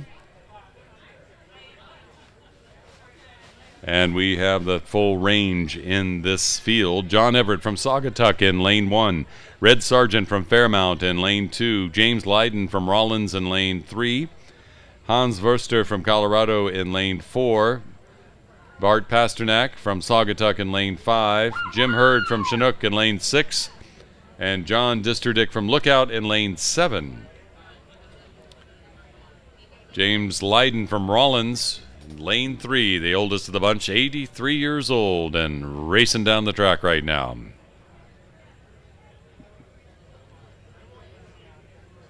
Rollins, the Rollins College crew in Winter Park, Florida. Fairmount, I mentioned Fairmount, Red Sargent from Fairmount. That's the Fairmount Rowing Association in Philadelphia, Pennsylvania, founded in 1877. Number 2 Boathouse Row on the National Register of Historic Places. So the men's open single final. Spears at Red Sargent from Fairmount is the one out. Well, no, let me back that up. I'll have to start counting lanes again. Bart Pasternak from Saugatuck, definitely the one in second.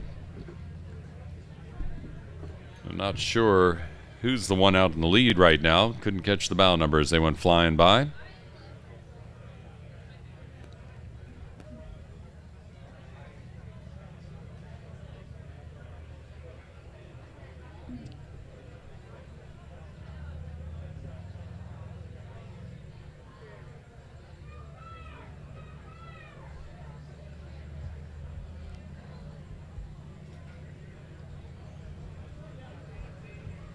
Been saying that team named Chinook a lot today. Chinook Performance Racing in San Diego, California.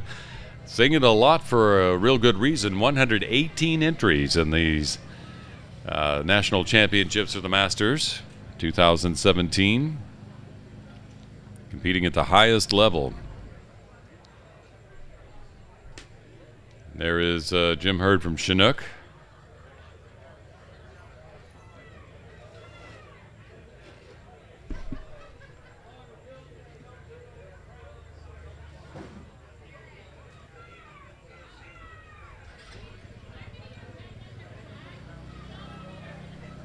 Is Sargent from Fairmount, Pasternak from Saugatuck, lanes 2 and 5 respectively.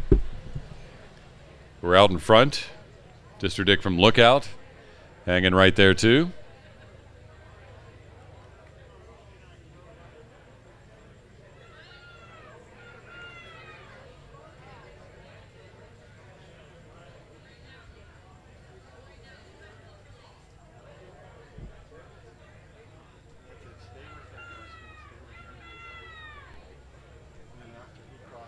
Red Sargent from Fairmount leading the pack down to the finish line for the men's open single final in the I category.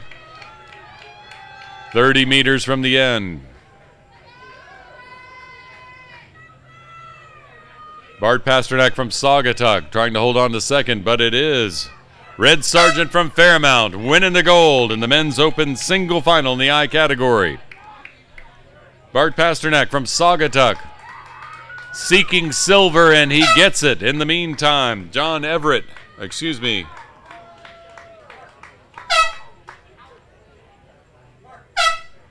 from Saugatuck in third. District from Lookout in fourth. Here's Hurd from Chinook in fifth.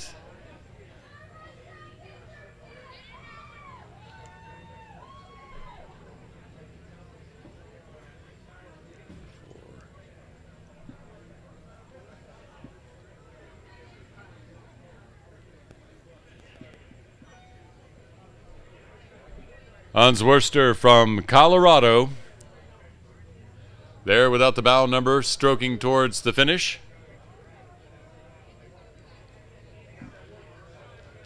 And then in lane 3, from Rollins, James Lydon. 83 years old and kicking tail in the championship men's open singles. James Lydon from Rollins crossing the line in 7th in the men's open single I category final.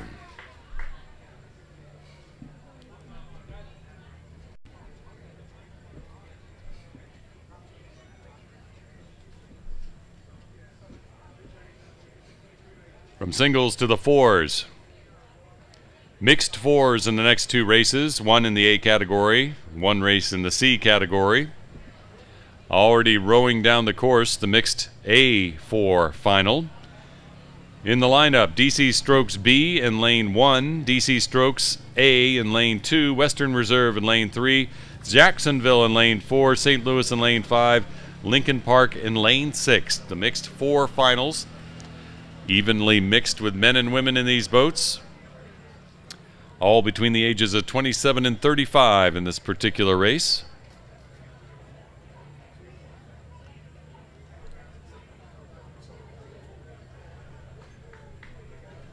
Jacksonville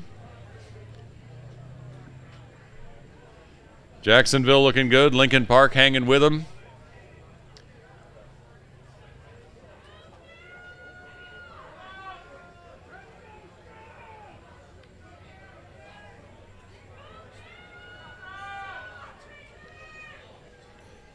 St. Louis and Western Reserve battling down. St. Louis with the advantage right now in the mixed 4 final in the A category. Out ahead of Western Reserve. Then Jacksonville and Lincoln Park beginning to battle for the 3rd spot. It is Lincoln Park in 3rd, just ahead of the boat from Jacksonville. And here come the DC Strokes boats.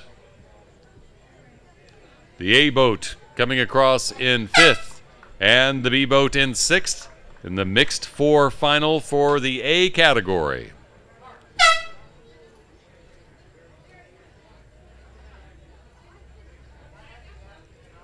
Mixed fours again for the next race, though these are in the C category, the 43 to 49-year-olds.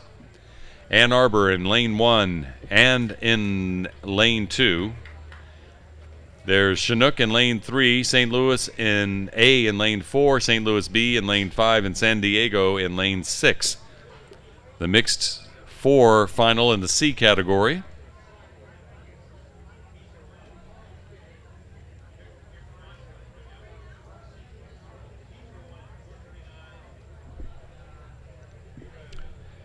San Diego had 3 boats in the qualifying for this final. 2 of them have made the final.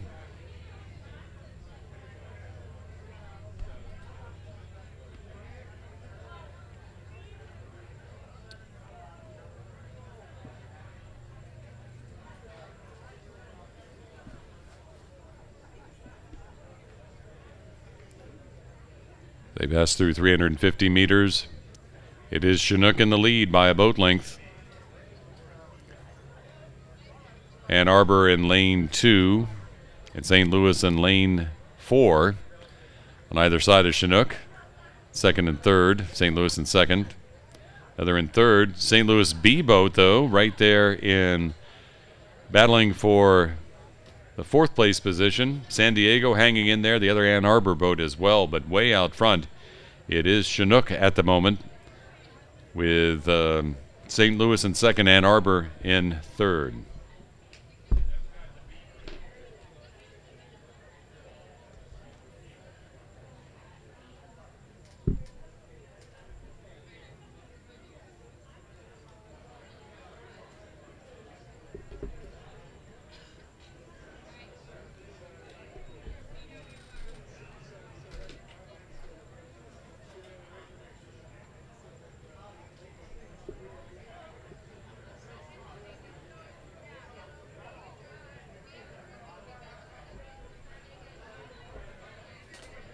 Chinook continuing to press ahead. St. Louis and Ann Arbor continuing to pursue here in the mixed four final.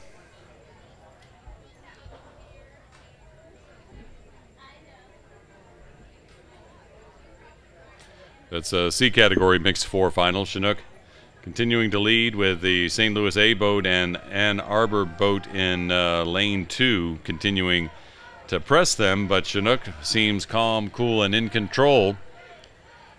A big battle for second beginning to shape up right here with the St. Louis B boat, as well as the Ann Arbor boat and the St. Louis A boat.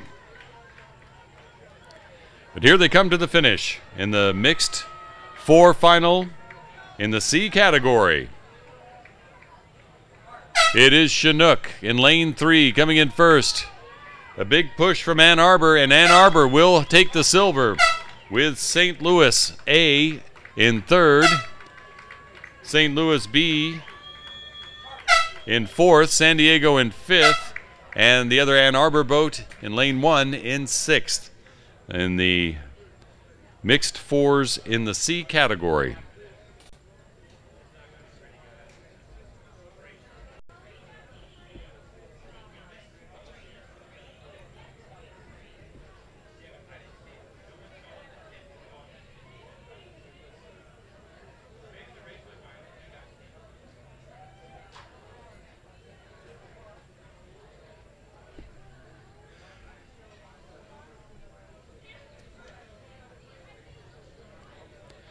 The big boats, one more race for the big boats here. The men's club 8s, E through J. Most of them are E. There's only one F, so 4 boats are racing, and 1 boat is racing itself. It's Asheville in lane 2, Capital in lane 3, Riverfront Recapture in 4, and Western Reserve in 5 that are all in the E category. Texas Center in category F is in lane 6, racing in the men's club 8s.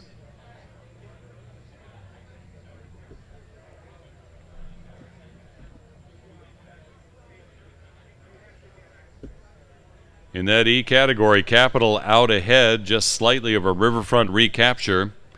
Then it's back to third for Western Reserve, fourth for Asheville there in the E category.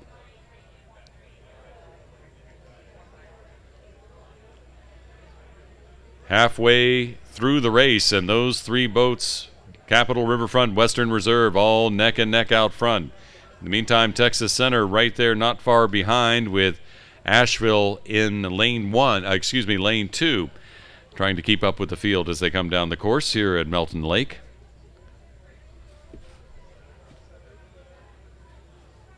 Capital putting on quite a show. Riverfront recapture right there with them, though. Western Reserve will not be denied. They're sticking with it, too.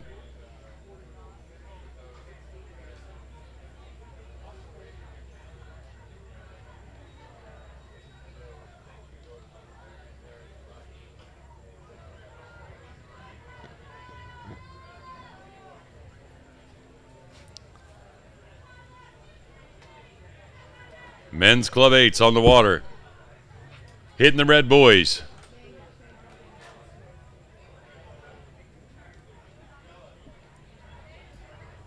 "200 meters from the finish, Capital trying to fend off the advancing Western Reserve. Riverfront recapture, their bow stuck between, trying to maintain two. Capital trying to keep it together in the last 60 meters. Capital continuing to lead. Riverfront recapture and Western Reserve going bow ball to bow ball 40 meters from the finish. Who can maintain? Here they come. Capital losing a little bit of ground, but it will be Capital for the gold. Here comes Western Reserve. Big push at the end. Western Reserve outpacing Riverfront recapture at the finish for second and the silver. Riverfront recapture with third and the bronze. And here comes the boat from Texas Center for fourth. They're first in the F category there. Here comes Asheville for the fourth in the E category in the men's Club 8s.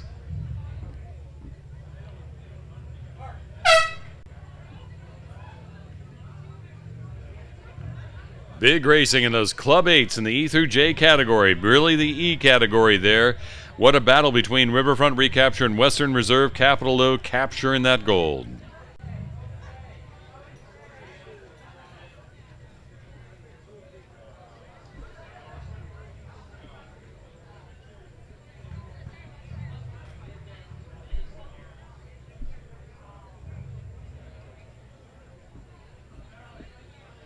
So you may have rode with your brother or rode with your sister, but what about your dad or your mom? Well, that's what's happening right here. We have the parent-child races happening. The first, the parent-child mother-son, father-daughter races in the A and B age categories. These are all doubles. The Zetterbergs from Atomic in lane 1, the Rogers from Atomic in lane 2, the Kuenhovens from Vesper in lane 3, the Hayes from Atomic in lane 4, and the Goodmans from Masters Coaching in lane 5 in the parent-child A-B double final here.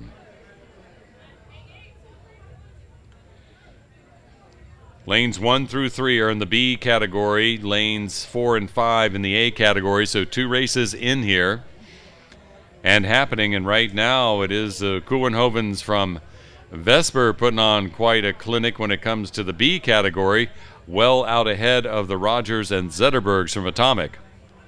In the meantime, the Hayes from Atomic out in front in their A category race. But the Kuenhovens from Vesper in lane 3, way out in front of the whole pack at the halfway point.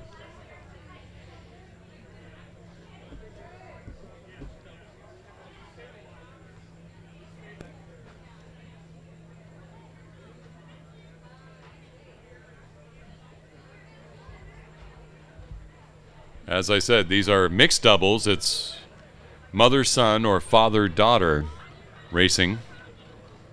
Sorry, I can't distinguish between the two, not knowing these folks well enough. Kuenhovens from Vesper way out, leading the Rogers from Atomic in second and the Zetterbergs from Atomic in third. The Hayes from Atomic leading in their A category boat.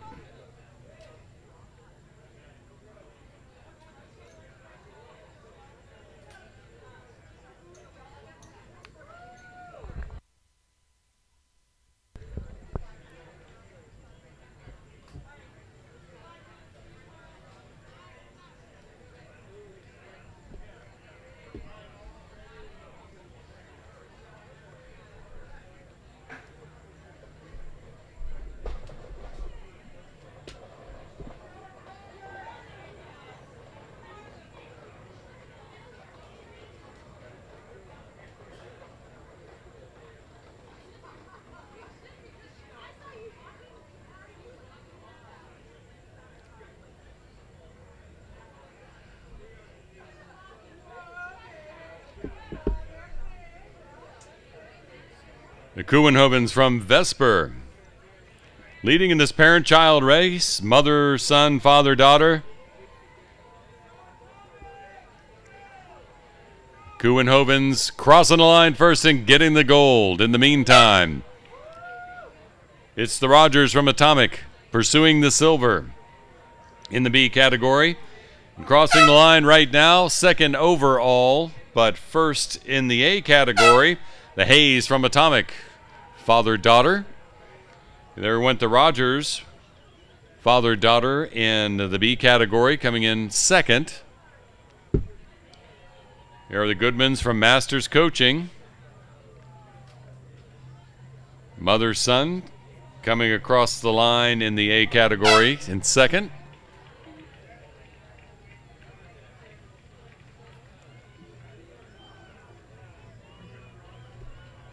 And then the father-daughter combination of the Zetterbergs from Atomic in third in the parent-child A-B final.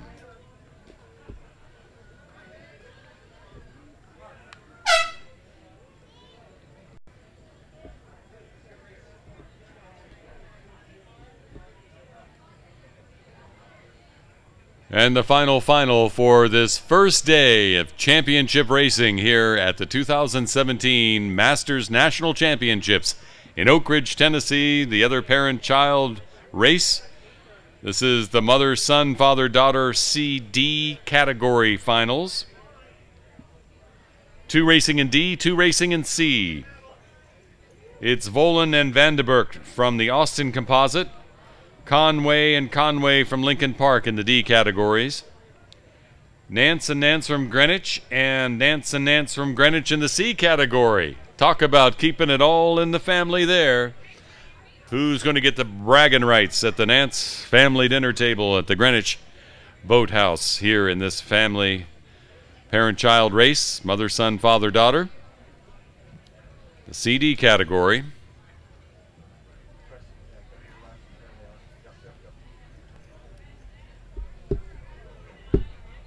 And quite a duel in those Greenwich boats happening. I imagine there is some trash talking happening across those lane buoys.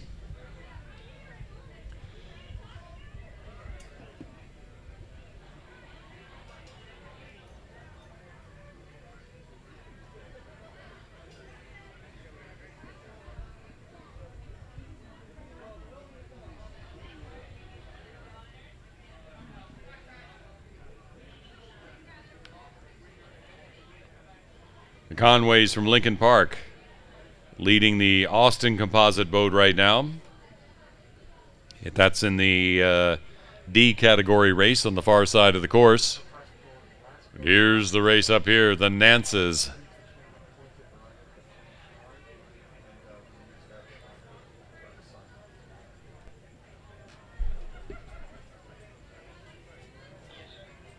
The Nances going bow ball to bow ball in the C category race here. Mother, son, or father, daughter, who will have the bragging rights?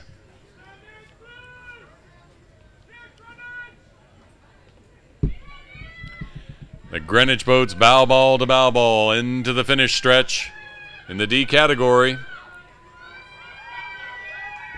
In the meantime, the Conways from Lincoln Park in the D category crossing for the gold. Here comes the Nance boats battling it out at the finish. And it is the Nances from Greenwich in lane 4 beating the Nances from Greenwich in lane 5. And crossing the line in second in the Boland Vandenberg Composite, the Austin Composite. Crossing second in the D category. And that's it for the first day of finals here at the 2017 U.S. Rowing Masters National Championships. We'll be on the web again, streaming live for the finals tomorrow, barring a rain delay a little after 1 o'clock. 1:46 to be official for the first final of the second day of championship finals here at the Master Nationals. We hope you will be here too.